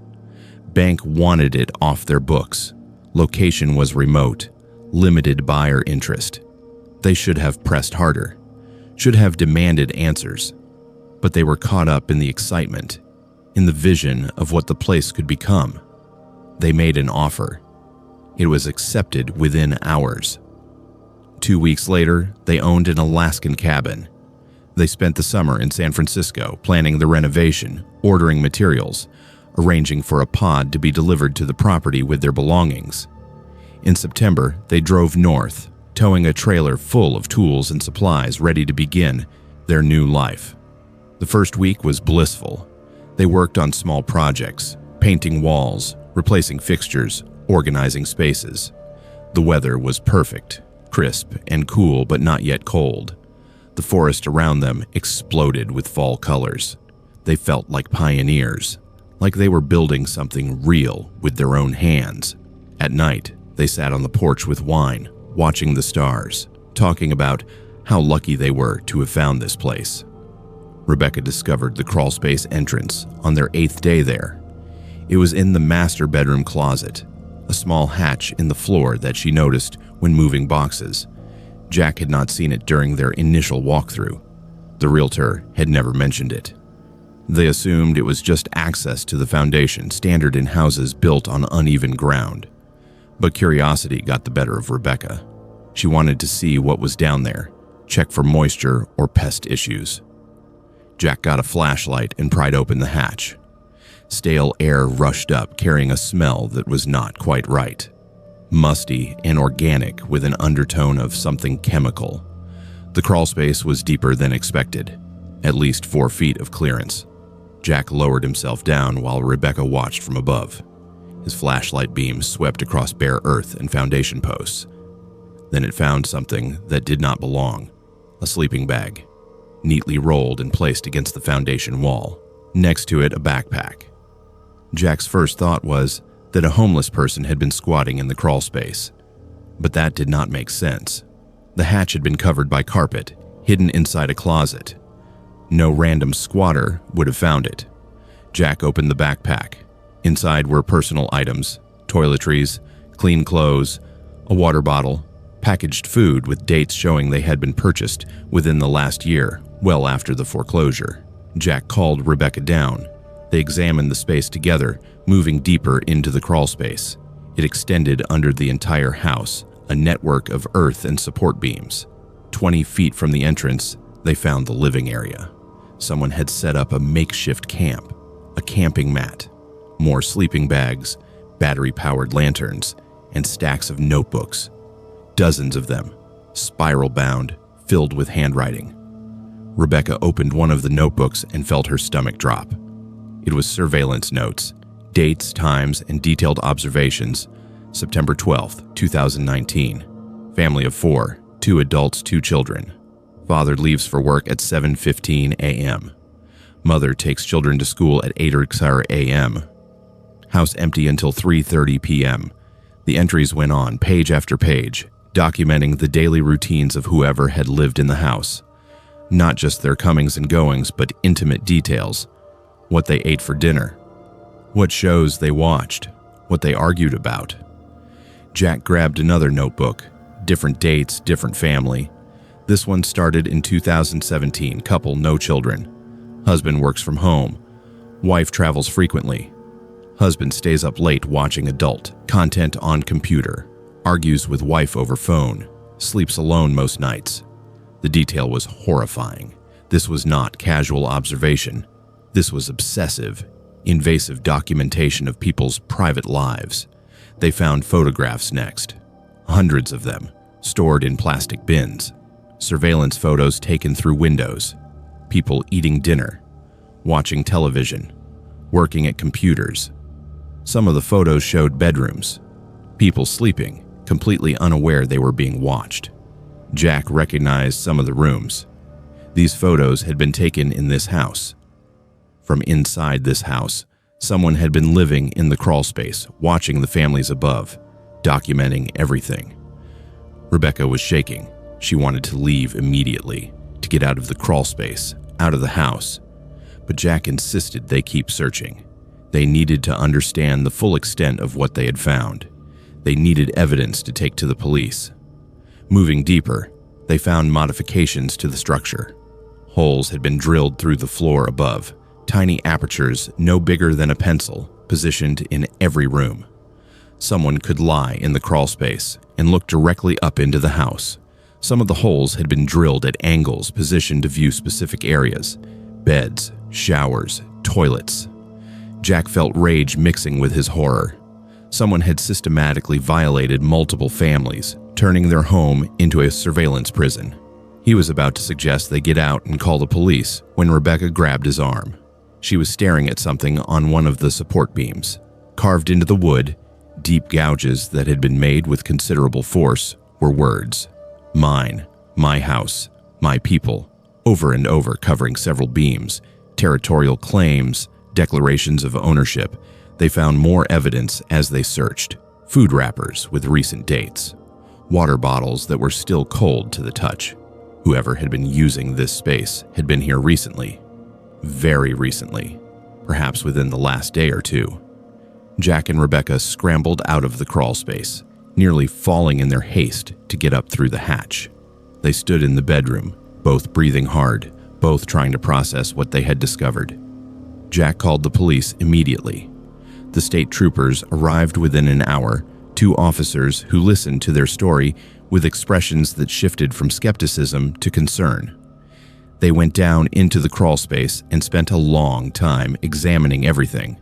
When they emerged, they called for additional units: crime scene investigators, evidence technicians.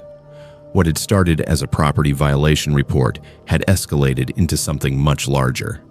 The investigation uncovered the full horror. The notebooks documented 3 separate families who had lived in the house between 2016 and the foreclosure in 2023. Each family had been observed continuously, their entire lives cataloged without their knowledge. The photos showed increasing intimacy, with the photographer getting bolder over time. Some images showed items arranged around sleeping people, objects from the house placed in patterns around beds while the occupants slept. Proof that the stalker had not just watched but had entered the living spaces. The holes in the floor had been drilled strategically. Investigators found that ductwork had been modified, allowing sound to travel clearly from the living spaces to the crawl space. Someone lying below could hear conversations with perfect clarity, could listen to arguments, phone calls, intimate moments. The psychological violation was total. The families had believed they had privacy in their home. They had been wrong. The modifications also revealed access points. A basement window had been enlarged and fitted with a custom frame that could be removed from outside without leaving obvious marks.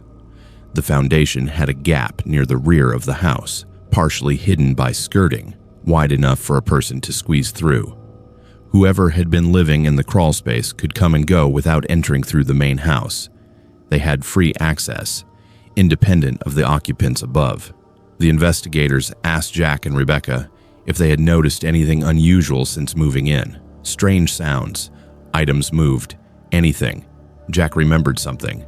A few nights earlier, he had woken to what sounded like breathing, soft and rhythmic, coming from somewhere below. He had assumed it was the heating system or pipes. Now he knew better. Someone had been under their bed while they slept, watching through one of the holes, listening. The breakthrough came when investigators ran fingerprints found on the notebooks and compared them to criminal databases. They got a match. The prints belonged to the son of the previous owner, a man named Carl Hutchins, who'd been reported missing in 2015. The previous owner, Carl's father, had died in the house in 2023, which triggered the foreclosure. But Carl had never been found. He had simply vanished, assumed to be dead or living homeless somewhere. But he had not vanished. He had been in the crawl space the entire time, living under his father's house, and then under the houses of the families who bought it after his father's death. 8 years of hiding in the dark, watching strangers live in what he considered his home. The psychological assessment would later suggest severe mental illness, possibly triggered by his mother's death when he was a teenager. He had developed an obsessive attachment to the house, viewing it as a living entity he needed to protect and inhabit. The question became, where was Carl now? If he had been using the crawl space recently, where had he gone when Jack and Rebecca moved in? The answer came from an unexpected source. A hunter contacted police 3 days after the search of the cabin began. He had been tracking deer in the forest about 2 miles from Jack and Rebecca's property when he found a camp, a tarp shelter, supplies, and a man who matched Carl's description. The man had run when approached, disappearing into dense forest. A search party was organized. Dogs tracked Carl's scent through miles of wilderness. They found him hiding in a cave system that honeycombed the area. He was incoherent, malnourished, and suffering from exposure. When they arrested him, he kept repeating that he needed to go home, that his house was being invaded, that he had to protect his house. He seemed genuinely unable to understand that the house belonged to someone else, that his behavior was criminal. Jack and Rebecca never spent another night in the cabin. They could not. Knowing what had happened beneath their feet, knowing they had been watched, knowing Carl had been there with them made the place unbearable. They tried to sell immediately but found no buyers. The property's history had become public. No one wanted to live in the Stalker house. They ended up signing the deed over to the bank, walking away from their investment entirely. It was a financial loss, but Jack and Rebecca considered it a bargain compared to the psychological cost of staying. They returned to San Francisco, moving into a high-rise apartment with security guards and cameras and other people constantly around. They no longer craved isolation. They had learned that privacy is an illusion, that walls do not always protect, and that sometimes the most dangerous predators are the ones who hide in plain sight, watching and waiting in the darkness beneath our feet. The cabin still stands. The bank has been unable to sell it.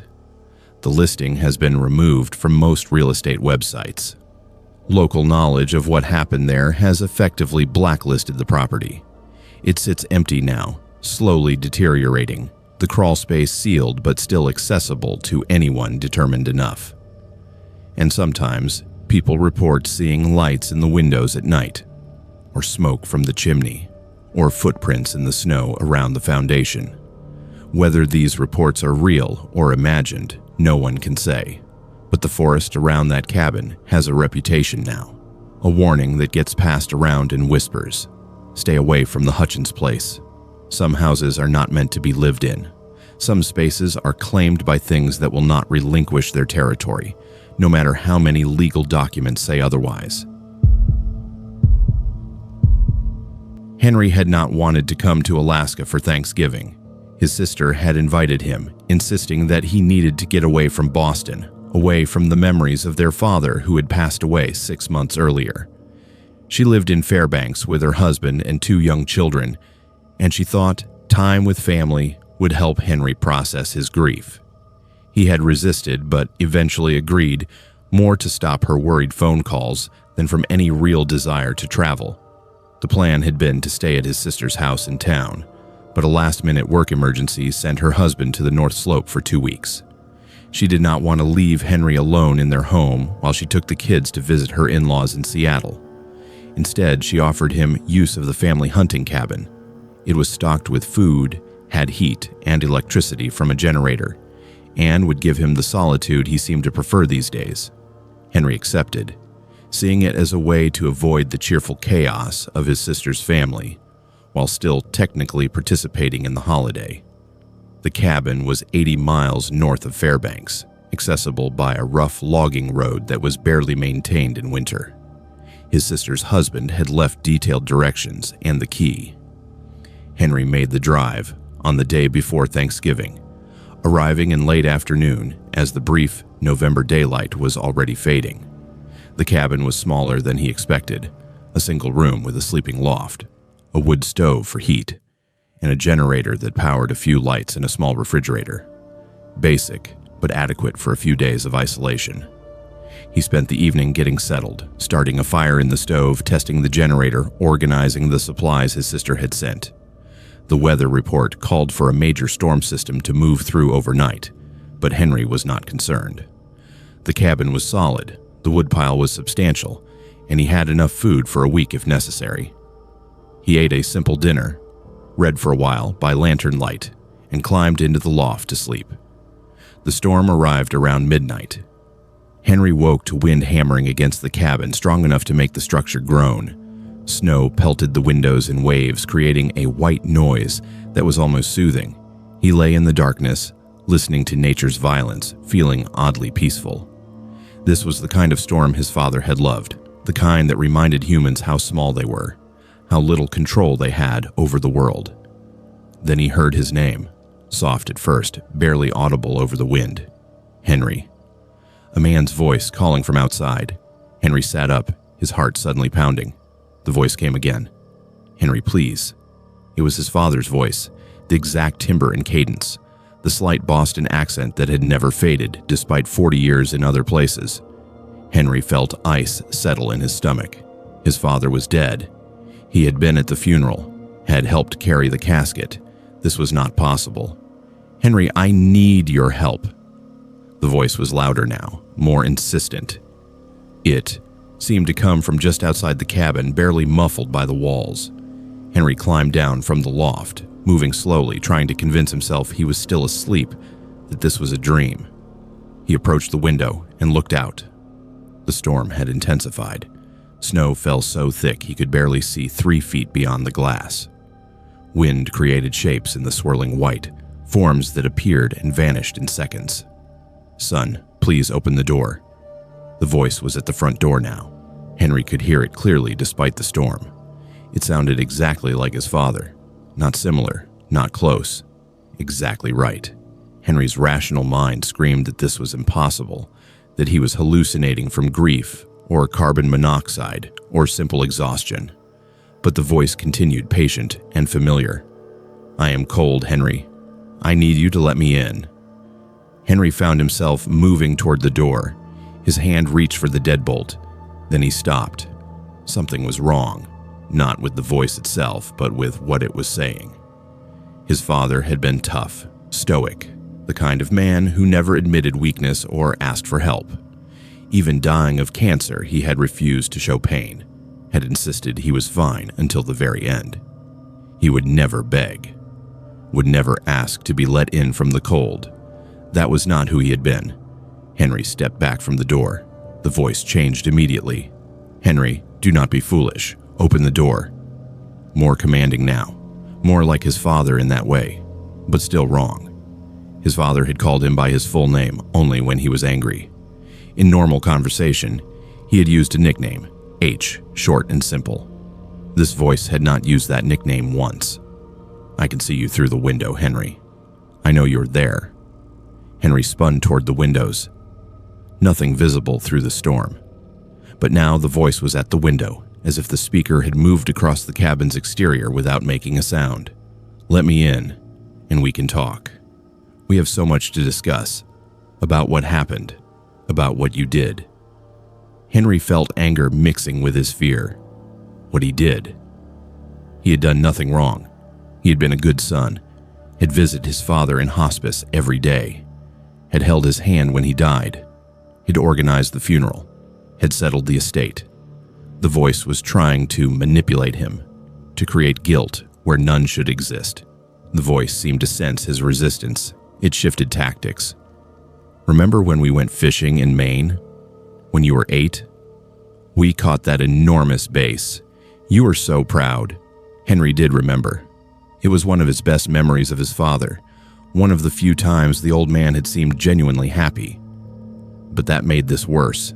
Something was using his memories, his relationship with his father, as a weapon. "I miss those days, Henry. I miss you. Do you miss me?" The voice was softer now, tinged with sadness. Henry felt tears on his face. He did miss his father, desperately. The grief was a physical weight he carried every day, but he knew with absolute certainty that this was not his father. This was something else. Something that knew about his father, maybe had access to Henry's memories somehow, but was not the man he had loved. "Henry, I'm dying out here. The cold is killing me. Please. You can save me this time. You failed before, but you can make it right." Henry's hands clenched into fists. The manipulation was blatant now. He had not failed his father. Death from cancer was not something he could have prevented. The voice was lying, trying to exploit his grief, his guilt, his desperate wish that things had been different. "Open the door, Henry. Open it now." The voice was angry, all pretense of warmth gone. "I am your father, and I am ordering you to open this door." Henry backed away, moving to the center of the cabin, as far from the doors and windows as he could get. The voice followed his movement, seeming to circle the structure. Now at the back window, now at the side wall, now overhead, as if the speaker was on the roof. The storm intensified. Wind screamed around the cabin, finding gaps in the construction, creating whistling sounds that almost resembled words. Henry threw more wood into the stove, needing light, needing heat, needing something real and physical to anchor himself. The voice continued its assault. Sometimes it was his father, begging and demanding. Sometimes it shifted to other voices. His mother, dead for 15 years. His ex-wife. His childhood best friend, who had died in a car accident at 19. All of them calling to him, asking him to open the door, promising reunion and comfort if he would just let them in. Henry covered his ears, but could still hear them. The voices came from inside his head now, not from outside. Or perhaps they had always been inside his head, and the cabin walls had never been a barrier at all. He sank to the floor, pressing his palms against his temples, trying to block out the sound. The voices became a chorus, overlapping, harmonizing, creating a wall of sound that was inhuman despite using familiar tones. Then, abruptly, they stopped. Complete silence except for the storm. Henry waited, breathing hard, expecting the assault to resume. Instead, he heard footsteps on the roof. Heavy, deliberate steps moving from one end of the cabin to the other. Something was up there, pacing back and forth. The ceiling creaked under its weight. Dust drifted down from between the boards. Henry grabbed the rifle his brother-in-law kept in the cabin. He did not know if bullets would stop whatever this was, but holding the weapon made him feel less helpless. He aimed at the ceiling, tracking the footsteps with the barrel. The steps stopped directly above him. Silence. Then scratching, like claws digging into the roof, trying to find purchase, trying to tear through. "Henry," the voice said, and now it came from everywhere at once. "You cannot hide from me. I know what you are. I know what you carry inside you. All that grief and anger and guilt. You think you loved your father, but you also hated him. You were glad when he died, glad to be free of the obligation. The relief you felt at the funeral, you remember that, do not you? How wrong it seemed to feel, light for the first time in years." The words hit Henry like physical blows because they were partially true. He had loved his father, but the relationship had been complicated. His father had been critical, distant, impossible to please. And yes, when death finally came, there had been relief mixed with the grief. Relief that the suffering was over. Relief that he no longer had to watch the man waste away. Relief that was immediately swallowed by guilt, but relief nonetheless. "I know all your secrets, Henry, all your shames, all the things you pretend do not exist. And I can give you what you want. I can give you forgiveness. I can give you peace. Just open the door. Let me in. We can make everything right." The voice was seductive now, promising exactly what Henry's wounded heart craved: absolution, release from the weight of complicated grief. Henry lowered the rifle. His hand moved toward the door again. Just a few steps. Just turn the lock. Just let in whatever was out there, and the pain would stop. The voice promised. It knew him. It understood him. Maybe it could help. Maybe this was the closure he needed. His hand touched the deadbolt, cold metal under his fingers. One turn, and the door would open. One moment, and he could face whatever waited outside. He started to turn the lock. Then he stopped, because he realized something. The voice had made a mistake. It had mentioned the funeral, had talked about how Henry felt that day. But his father had been cremated. There had been no casket to carry. Henry's earlier memory had been wrong, a detail his grief-fogged mind had invented. But he remembered now. Cremation. Ashes scattered in the ocean. His father's request. Whatever was outside did not know that. It was reading Henry's emotions, his memories, maybe even his thoughts. But it was not perfect. It could make mistakes. And if it could be wrong about that, it could be wrong about everything. It was not his father. It had never been his father. It was something else, something that fed on grief and loneliness and fear, and Henry had almost invited it in. He wrenched his hand away from the lock and stumbled backward. The cabin erupted with sound, screaming from outside, inhuman shrieks that hurt his ears. The walls shook, the windows rattled, the footsteps on the roof became running, frantic movement back and forth. Henry collapsed against the far wall, holding the rifle, waiting for the structure to collapse or whatever was out there to break through. The assault continued for what felt like hours, but gradually, as dawn approached, the sounds diminished. The screaming faded to whispers, then to nothing. The footsteps slowed and stopped. The wind calmed. By the time the sun rose, weak and gray through the dissipating storm, everything was silent. Henry did not leave the cabin that day. He stayed inside, watching the windows, listening for any sign the thing had returned. He did not eat, did not sleep, just waited. When his sister called on the satellite phone that evening, he told her he was fine, that the storm had been intense, but he had weathered it. He did not mention the voices, did not mention what had tried to get inside. She would think he was having a breakdown, and maybe he was. Maybe it had all been hallucination. But when he finally left 3 days later, when his sister's husband returned and drove him back to Fairbanks, Henry walked around the cabin first. The snow had covered most details, but he found them. Footprints circling the structure, far too large to be human. Scratches on the door, deep gouges in the wood, and on the roof, where something had paced through the night, he found evidence that made his breath catch. The metal roof was damaged, dented inward in several places, as if something massive had been pressing down, trying to force its way through. Henry flew back to Boston the next day. He has not returned to Alaska. He has not spoken to his sister about what happened, beyond saying the cabin was not right for him, that he needs to be around people. She assumes his grief is driving the decision and does not push. But Henry knows the truth. Something in that storm had come for him, had used his father's voice and his own guilt to try to gain entry. And it had almost succeeded. He will never know what it was or what would have happened if he had opened that door. And he is grateful for that ignorance. Some knowledge is too terrible to bear, and some questions are better left unanswered. Alexander had not visited the family cabin in 8 months. Life had been busy with work, with his new relationship, with all the obligations that filled his days in Anchorage. The cabin was a 3-hour drive followed by a 20-minute hike, remote enough that most family members only made the trip during summer. But Alexander felt guilty about the neglect. His grandfather had built the cabin with his own hands in the 1960s, and letting it sit abandoned felt disrespectful. He decided to make a quick trip in late March, during that transitional period when winter was loosening its grip, but had not yet released Alaska entirely.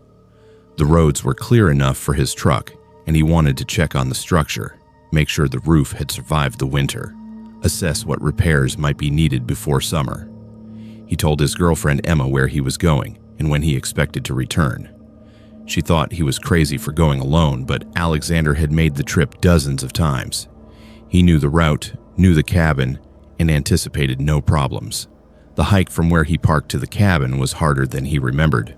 Snow still blanketed the trail, forcing him to break through drifts that came up to his knees in places. By the time he reached the clearing where the cabin sat, he was sweating despite the cold. He stopped at the tree line and looked at the structure. Something was wrong. Smoke rose from the chimney. Alexander's first thought was that another family member had come up without telling him. His cousin Michael sometimes made solo trips, but Michael's truck had not been at the parking area, and Michael would have mentioned it when they had talked 3 days earlier. Alexander approached cautiously, looking for signs of who might be inside. No vehicle tracks in the snow around the cabin. No snowmobile. Whoever was here had either walked in like Alexander or had been here for a very long time. The front door was unlocked. Alexander pushed it open slowly, calling out a greeting. No response.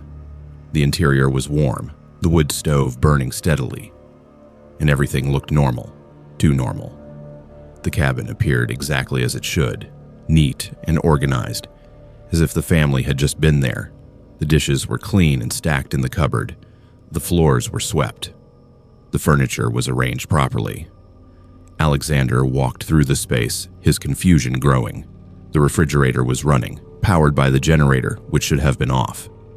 Inside the fridge, he found food. Not the canned goods and dry goods the family kept stocked, but fresh items. Milk, eggs, cheese, produce. Someone had been living here and had access to fresh groceries, which meant regular trips to town. How had they been making those trips without a vehicle? In the bathroom, he found toiletries, a toothbrush, toothpaste, shampoo. In the bedroom, the bed was made with fresh sheets. Alexander recognized those sheets. They were from his own apartment in Anchorage, a set he had been missing for months. He had assumed Emma had accidentally donated them, or they had been lost in a move. But here they were, on the bed in the family cabin, clearly being used by someone. The truly disturbing discoveries came when Alexander started looking more carefully. In the kitchen, he found that canned goods had been consumed and replaced with identical items. Someone had been eating the family's supplies and then restocking them, maintaining the illusion that nothing had been touched. The coffee can looked full, but when Alexander checked the brand, it was different from what the family bought. Same size can, similar label, but not quite right. He checked the closet where they kept spare clothes for emergencies. His jacket was there, the one he had left on his last visit, but it had been worn. He could see dirt on the cuffs that had not been there before. It had been washed, but not quite clean enough. Someone had been wearing his clothes, sleeping in his bed, eating his food, living in the cabin as if they belonged there.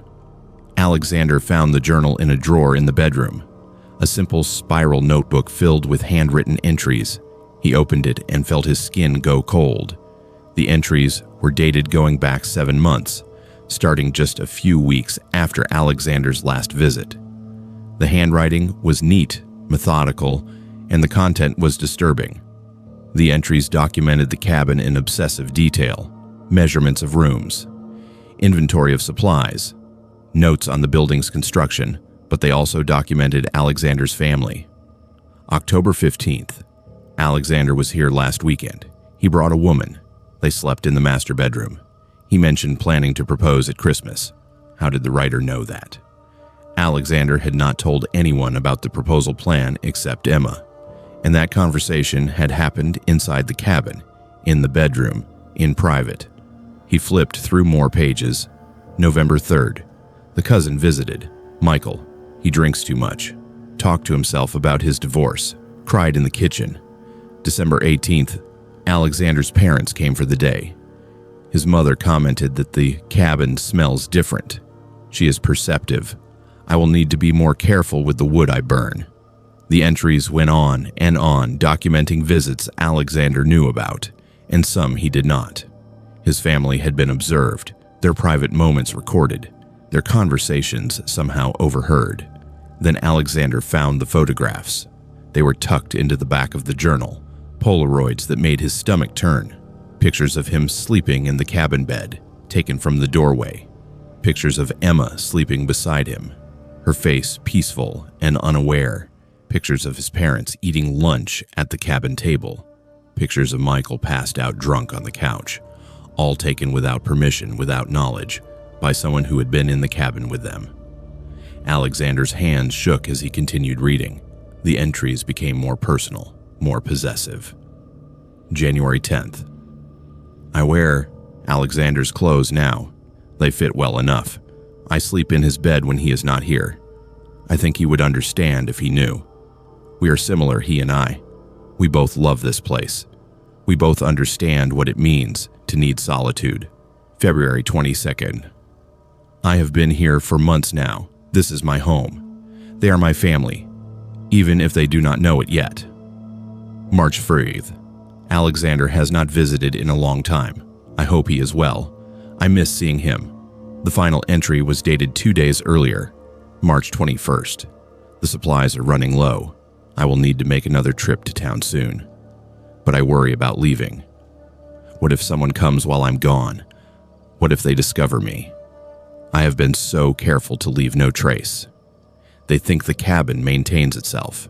They have no idea I am here, watching, caring for this place, caring for them. Alexander backed away from the journal, his mind racing. Someone had been living in the cabin for 7 months, hiding when the family visited, watching them, photographing them, creating a detailed record of their lives. And that person could return at any moment, could be nearby right now, watching Alexander read their private thoughts. He moved to the window and looked out. The forest was still and quiet, no movement, no sign of anyone. But that meant nothing. Whoever this was had been hiding successfully for months. They knew the area, knew the cabin, knew Alexander's family better than they knew themselves. He needed to leave, needed to get to his truck and call the police. But then he heard it. Footsteps on the roof, slow and deliberate. Someone was up there, walking across the metal surface.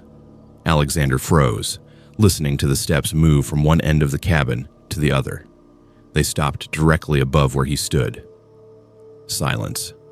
Then a soft thump, as if someone had sat down. Whoever was up there was waiting, listening, knowing Alexander was inside. Alexander grabbed the journal and the photographs, evidence he would need. He moved toward the door as quietly as he could. The footsteps resumed immediately, tracking his movement across the roof. Whoever was up there could hear him, could follow his position through the ceiling. Alexander reached the door and pulled it open. He ran. The snow slowed him down, each step requiring effort as he broke through the crust. Behind him, he heard a crash as something hit the ground. He did not look back. He just ran, following his own trail back toward the parking area. His lungs burned with cold air. His legs ached, but he did not stop. He reached his truck and fumbled with the keys, his hands numb and clumsy. He got the door open, threw himself inside and locked it. Only then did he look back toward the trail. A figure stood at the tree line, too far away to make out details, but clearly human. Tall and thin, wearing dark clothing. Watching. Alexander started the engine and drove, tires spinning on ice before finding purchase. He called the police from the first place he got cell service. State troopers met him in town and listened to his story. They examined the journal and photographs. 2 officers drove to the cabin that evening with Alexander.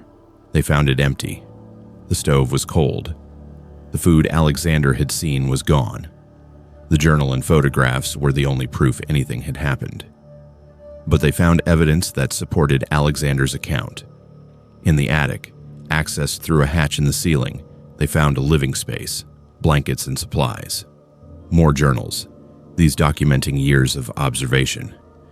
And they found personal items belonging to multiple members of Alexander's family. Items that had gone missing over the years and been written off as lost. Clothing, jewelry, photographs, trophies taken and hoarded. The police never found the squatter. They identified him through fingerprints left on the journals. A man named Peter Strand, wanted for stalking and harassment in Washington state. He had disappeared 3 years earlier after violating a restraining order. He had apparently made his way to Alaska and had been living off the grid, finding isolated properties to inhabit. The cabin had been perfect. Remote, occasionally occupied, stocked with supplies. He had settled in and claimed it as his own. Alexander never returned to the cabin. His family sold the property within months, unable to feel safe there anymore. The new owners tore down the structure and built something new, something without the history of violation. But sometimes Alexander wonders if Peter is still out there, finding new places to hide, new families to watch. The thought keeps him awake at night, makes him check the locks on his doors obsessively, makes him wonder if privacy is ever truly possible, or if we are all being observed by eyes we never see. Daniel had been on dozens of hunting trips with his father. They had been doing this since Daniel was old enough to carry a rifle, spending weeks in the wilderness tracking game, living off the land, testing themselves against nature. His father was a traditionalist who believed that hunting was about more than killing animals. It was about understanding ecosystems, respecting the food chain, and proving that humans could still survive without the conveniences of modern life. This trip was deeper into the Alaskan wilderness than they had ever gone before. They had flown into a remote area via bush plane, been dropped off with 2 weeks of supplies, and were now 40 miles from the nearest human settlement. The plan was to track caribou, maybe get a moose if they were lucky, and camp in different locations as they followed the herds. The weather was cold but stable, and both men were experienced enough to handle whatever challenges arose. They had been out for 5 days when they set up camp near a frozen stream. The location was perfect, sheltered by a stand of spruce trees with access to water once they melted snow, and showing signs of recent animal activity. They pitched their tent, built a fire ring, and prepared for several nights in the spot. The hunting had been decent so far. They'd taken a caribou 2 days earlier and had processed the meat, packing it in game bags to keep it frozen. The first night was uneventful. They cooked dinner over the fire, shared stories, and turned in early. The cold was intense, dropping to 20 below, but their sleeping bags were rated for Arctic conditions. Daniel slept soundly, exhausted from the day's hike. He woke once during the night to add wood to the small stove they kept burning in the tent, then fell back asleep immediately. The second night they heard the wolves, howling in the distance at first, then closer. Daniel's father sat up, listening intently. He had encountered wolves before and knew their patterns. A healthy pack would avoid humans, but a hungry pack might investigate, especially if they smelled the caribou meat. He and Daniel moved the meat away from the camp, hanging it from a tree branch about 100 yards distant. Then they returned to the tent and waited. The howling continued, moving around their position. Daniel counted at least 5 distinct voices, maybe more.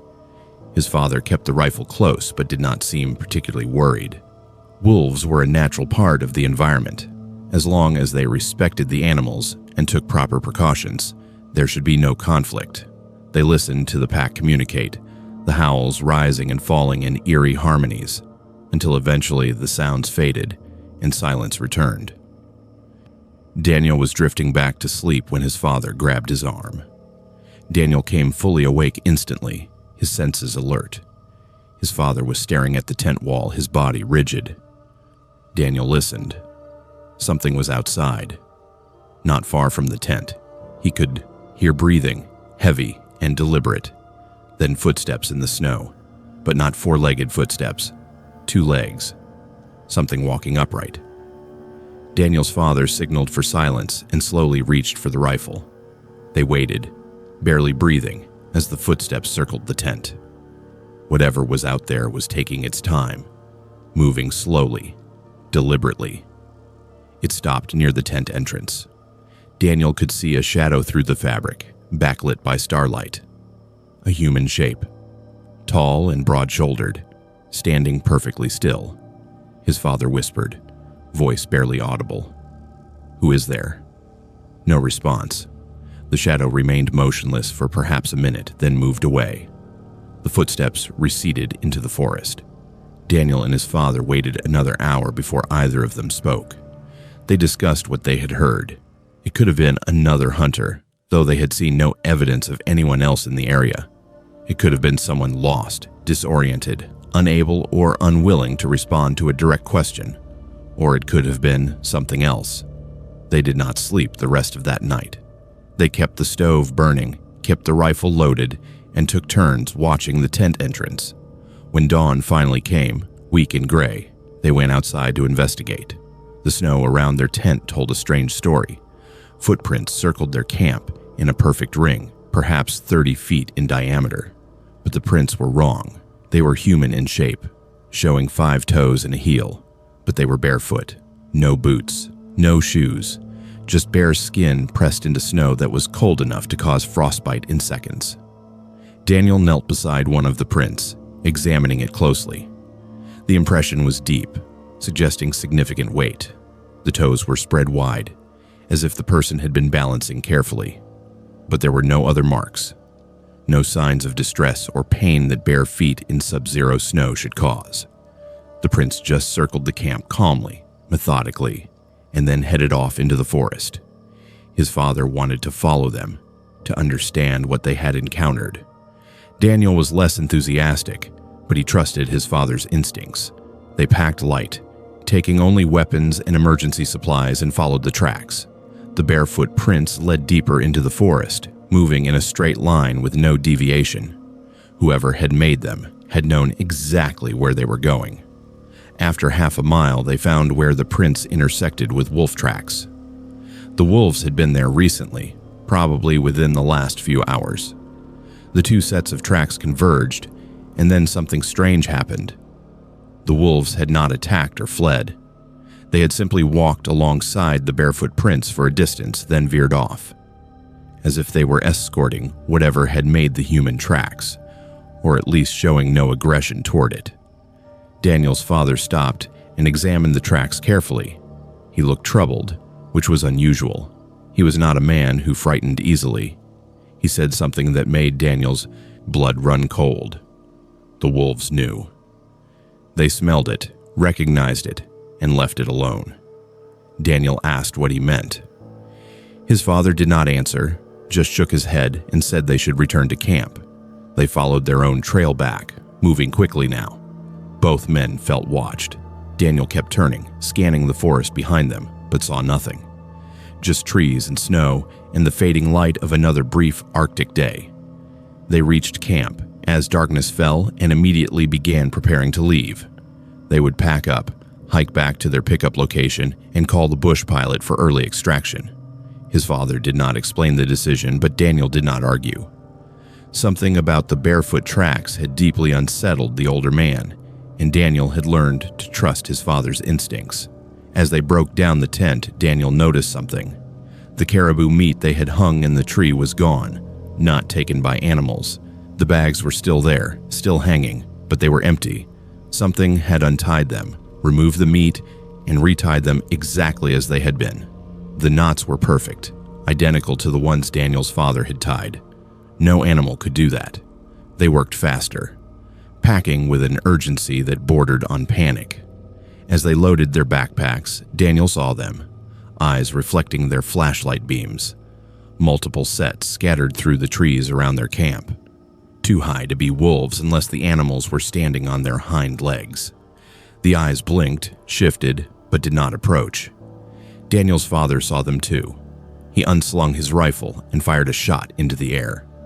The report echoed through the forest. The eyes disappeared immediately. They hiked through the night.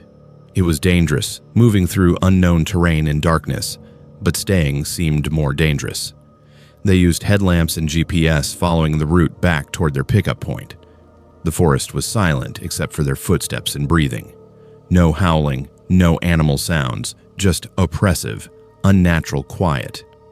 At some point during the hike, Daniel realized they were being followed. He would catch glimpses of movement in his peripheral vision, shapes keeping pace with them just beyond the reach of their lights. His father saw them too. He kept the rifle ready but did not fire again. They just kept moving, pushing through exhaustion driven by a fear neither man would voice. Dawn found them miles from their camp, still hiking. The shapes had disappeared with the coming of light, or perhaps they had never been there at all. Daniel's father called the bush pilot on the satellite phone and requested immediate pickup. The pilot asked if there was an emergency. Daniel's father said yes, there was, but offered no details. The pilot said he could be there by noon. They waited at the pickup point, a frozen lake that served as a landing strip. They did not talk about what they had seen or experienced. They just waited, watching the forest, jumping at every sound. When the plane finally appeared, descending toward the ice, Daniel felt relief so intense it was almost painful. The pilot asked what had happened. Daniel's father said they had encountered something unusual and decided to cut the trip short. The pilot pressed for details. Had they been injured, attacked, threatened? Daniel's father hesitated, then said they had found evidence of habitation. The pilot's expression changed. He asked where. Daniel's father described the location. The pilot nodded slowly and said they had made the right decision to leave. On the flight back to Fairbanks, the pilot told them what he knew. That area had a reputation. Other hunters had reported strange encounters. Barefoot tracks in the snow, missing supplies, the feeling of being watched. And there were stories, old stories, about people who had gone into the deep wilderness and never come out, or had come out changed, no longer quite human. The native tribes had names for them, concepts that did not translate well into English. People who had been lost to the forest, who had adapted to survive, who had become something else. Daniel's father listened, but did not comment. Daniel could see that the pilot's words confirmed something his father had suspected, but hoped was not true. They landed in Fairbanks, paid the pilot, and went home. They never discussed the trip afterward. Daniel's father packed away his hunting gear and never went into the deep wilderness again. When Daniel asked why, his father said only that there were things in the remote places, things that had learned to exist beyond human society, and it was better to leave them alone. Daniel thinks about that trip sometimes, about the barefoot tracks in the snow, about the eyes watching from the darkness, about the wolves that had recognized something and chosen not to challenge it. And he wonders what would have happened if they had stayed, if they had tried to confront whatever was out there. He is glad he never found out. Some mysteries are better left unsolved. Some questions are better left unasked. And some places are better left unexplored, left to the things that have claimed them, that understand them in ways humans never will. Jacob had always wanted to flip houses. He had spent years watching renovation shows, studying real estate markets, learning about construction and design. When he finally had enough capital saved, he started looking for his first project. Most properties in Anchorage were too expensive, the margins too thin for a first-time investor. But then he found the listing, a condemned cabin 40 miles outside the city, being sold as is by the state after a tax seizure. The price was incredibly low, almost suspiciously so. The property had belonged to a man named Vernon Cahill, who had died in the house 18 months earlier. Natural causes, according to the listing, heart attack. He had been found by a postal worker after neighbors reported not seeing him for weeks. The house had sat vacant since then, slowly deteriorating until the state finally moved to auction it for unpaid taxes. No family had come forward to claim the property or Vernon's belongings. Jacob drove out to inspect the property on a cold Saturday in March. The cabin was larger than the photos suggested, a 2-story structure with a full basement. The exterior needed work. Paint was peeling, gutters were falling off, and several windows were cracked. But the bones were solid. The foundation looked good, the roof seemed intact, and the location was beautiful. Surrounded by forest, private, with mountain views, Jacob could see the potential. The interior was a time capsule. Vernon's belongings were still there, untouched since his death.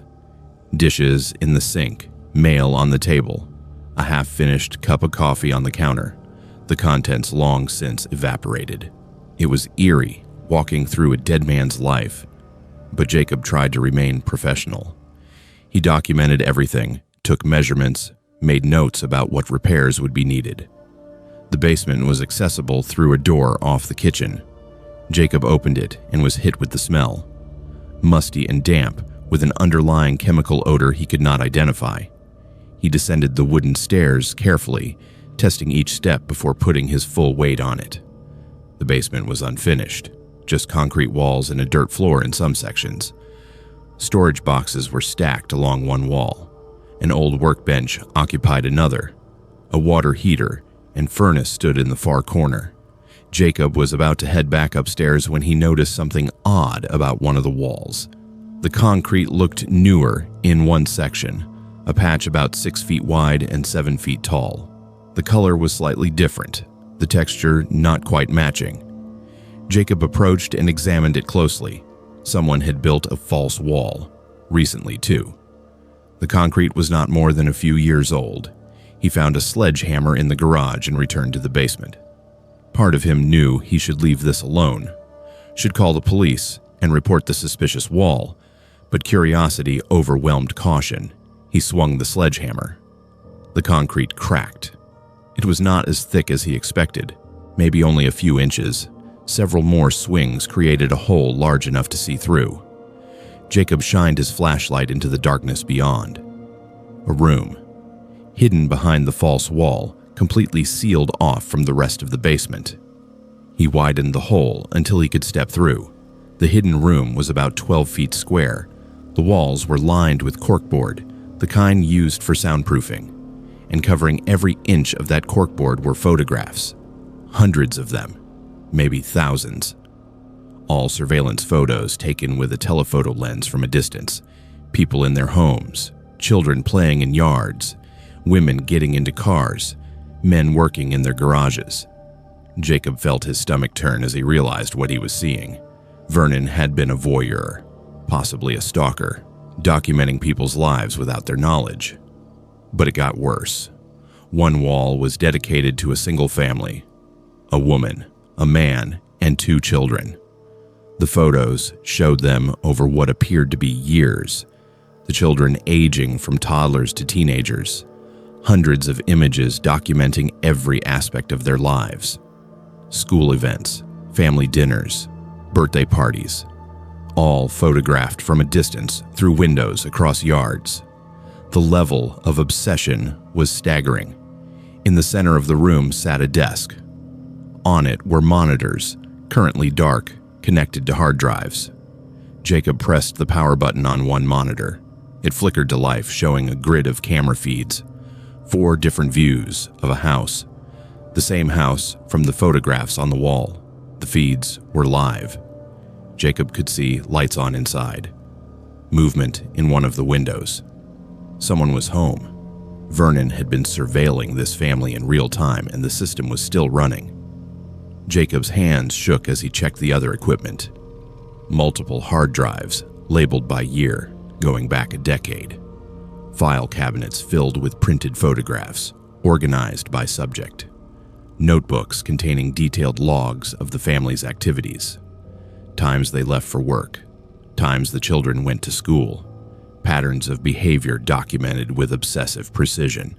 Then Jacob found the plans. Detailed blueprints of multiple houses, including the one being actively surveilled. The blueprints showed modifications, hidden cameras installed in air vents, microphones placed in walls, access points circled and labeled. Jacob realized with horror that Vernon had not just been watching from a distance. He had been inside these homes. He had modified them, turning them into surveillance platforms without the occupants' knowledge. The worst discovery was in the bottom drawer of the file cabinet, a box containing personal items, jewelry, children's toys, articles of clothing, all labeled with names and dates, trophies, things taken from the homes Vernon had been watching, kept as souvenirs. Some items were labeled with the same family name he had seen on the photographs, the Hendersons. Vernon had been obsessed with them for years. Jacob backed out of the room, his mind racing. He needed to call the police immediately, but as he turned to leave, he heard something. A sound from upstairs. Footsteps. Someone was in the house. Jacob froze, listening. The footsteps moved across the floor above him, slow and deliberate, heading toward the kitchen, toward the basement door. Jacob looked around for another exit. There was a window well on the far side of the basement, but it was small and high, covered with decades of grime. He would never get through it in time. The footsteps stopped at the top of the basement stairs. Jacob held his breath. Then he heard a voice, a man's voice, calling out, "Is someone down there? I saw your car." Jacob remained silent. The voice continued, "You should not be here. This is private property." Jacob's mind raced. He could identify himself, explain he was a potential buyer inspecting the property. But something about the voice stopped him. It was too calm, too controlled, as if the speaker already knew Jacob was there and was just going through the motions. The footsteps began descending the stairs. Jacob retreated into the hidden room, pulling himself through the hole in the concrete wall. He pressed against the side wall, out of direct line of sight. The footsteps reached the basement floor, stopped, then moved toward the false wall. The man had found the hole Jacob had made. Jacob heard breathing on the other side of the wall. Close, very close. Then the voice again, softer now. "You found Father's room. He would be very unhappy about that. Very unhappy." Jacob's blood went cold. Vernon's son, the man who had been missing for 3 years, according to the property records. The man whose name was on all the surveillance files, Carl Cahill. A flashlight beam swept through the hole, illuminating the hidden room. Jacob pressed himself flatter against the wall, praying the angle would hide him. The beam moved slowly, methodically checking every corner. Then it stopped, pointed directly at him. Carl spoke again. "Hello, Jacob. I've been watching you too." Jacob ran. He did not think, just moved. He lunged toward the hole in the wall, squeezing through, scraping his shoulders on the broken concrete. Carl tried to grab him, but Jacob twisted away. He ran for the stairs, taking them 3 at a time. Behind him, Carl was following, not running, but walking with that same deliberate pace. Jacob burst through the basement door, sprinted across the kitchen, and ran for the front door. It was locked. The deadbolt was engaged, but Jacob did not remember locking it when he entered. His hands fumbled with the lock, finally getting it open. He tore the door open and ran to his car. He could see Carl now, standing in the doorway of the cabin, watching him, making no attempt to chase, just watching with an expression that was almost amused. Jacob got his car started and drove, tires spinning on the dirt road before finding traction. He did not stop until he reached the main highway. Then he pulled over and called 911. He told the dispatcher everything: the hidden room, the surveillance equipment, the stolen items, and Carl, Vernon's son, who was supposed to be missing but was very much alive and living in his father's house. The police response was immediate. Multiple units headed to the property. Jacob met them at a gas station and led them back. When they arrived, the cabin was empty. Carl was gone, but everything else was there. The hidden room, the surveillance equipment, the photographs, the trophies, evidence of decades of stalking and invasion of privacy. The investigation that followed uncovered the full scope of the operation. Vernon and Carl had been working together for years, father and son united in their obsession. Vernon had been the planner, the organizer. Carl had been the one who entered the homes, installed the equipment, took the trophies. When Vernon died, Carl had continued the work alone. He had been living in the cabin, monitoring the families, adding to the collection. The surveillance equipment was still transmitting to the Henderson home. Police went there and found cameras hidden in vents, microphones, in wall outlets, exactly as the blueprints had shown. The family had been living under constant observation for over 8 years without knowing. 4 other families were identified from the files. All had been similarly compromised. All had their homes turned into surveillance platforms by Vernon and Carl's systematic invasions. Carl was never found. Police searched for months. They tracked his movements through wilderness areas, followed tips from people who thought they had seen him, but he had vanished into the Alaskan interior. Some investigators believe he is still out there, possibly continuing his father's work in new locations. Others think he died in the wilderness. But his fate remains unknown. Jacob never completed the purchase. He could not bring himself to return to that property, even with Carl gone. The cabin was eventually demolished by the state. The Henderson family moved to a different state, unable to feel safe in the home they had loved. The other families did the same, lives disrupted by the actions of 2 men who had turned voyeurism into a family business. Jacob still flips houses, but he is more cautious now. He always brings someone with him on inspections. He looks for signs of hidden rooms, unusual modifications, anything that suggests a property has secrets. And sometimes late at night, he thinks about Carl's voice in that basement. The calm certainty, the way he had said Jacob's name, as if they knew each other, as if Carl had been watching him long before Jacob ever found that cabin. The surveillance files contained information about Jacob too. Recent additions started the moment Jacob first viewed the online listing, his address, his routines, photos of him leaving his apartment. The realization that he had become one of Carl's subjects, that he had been observed, while he thought he was the one doing the investigating, haunts him still. Because if Carl is alive, if he is still out there, he might remember. He might still be watching. And that possibility turns every shadow into a threat, every unexpected sound into potential danger. Some people collect stamps or coins.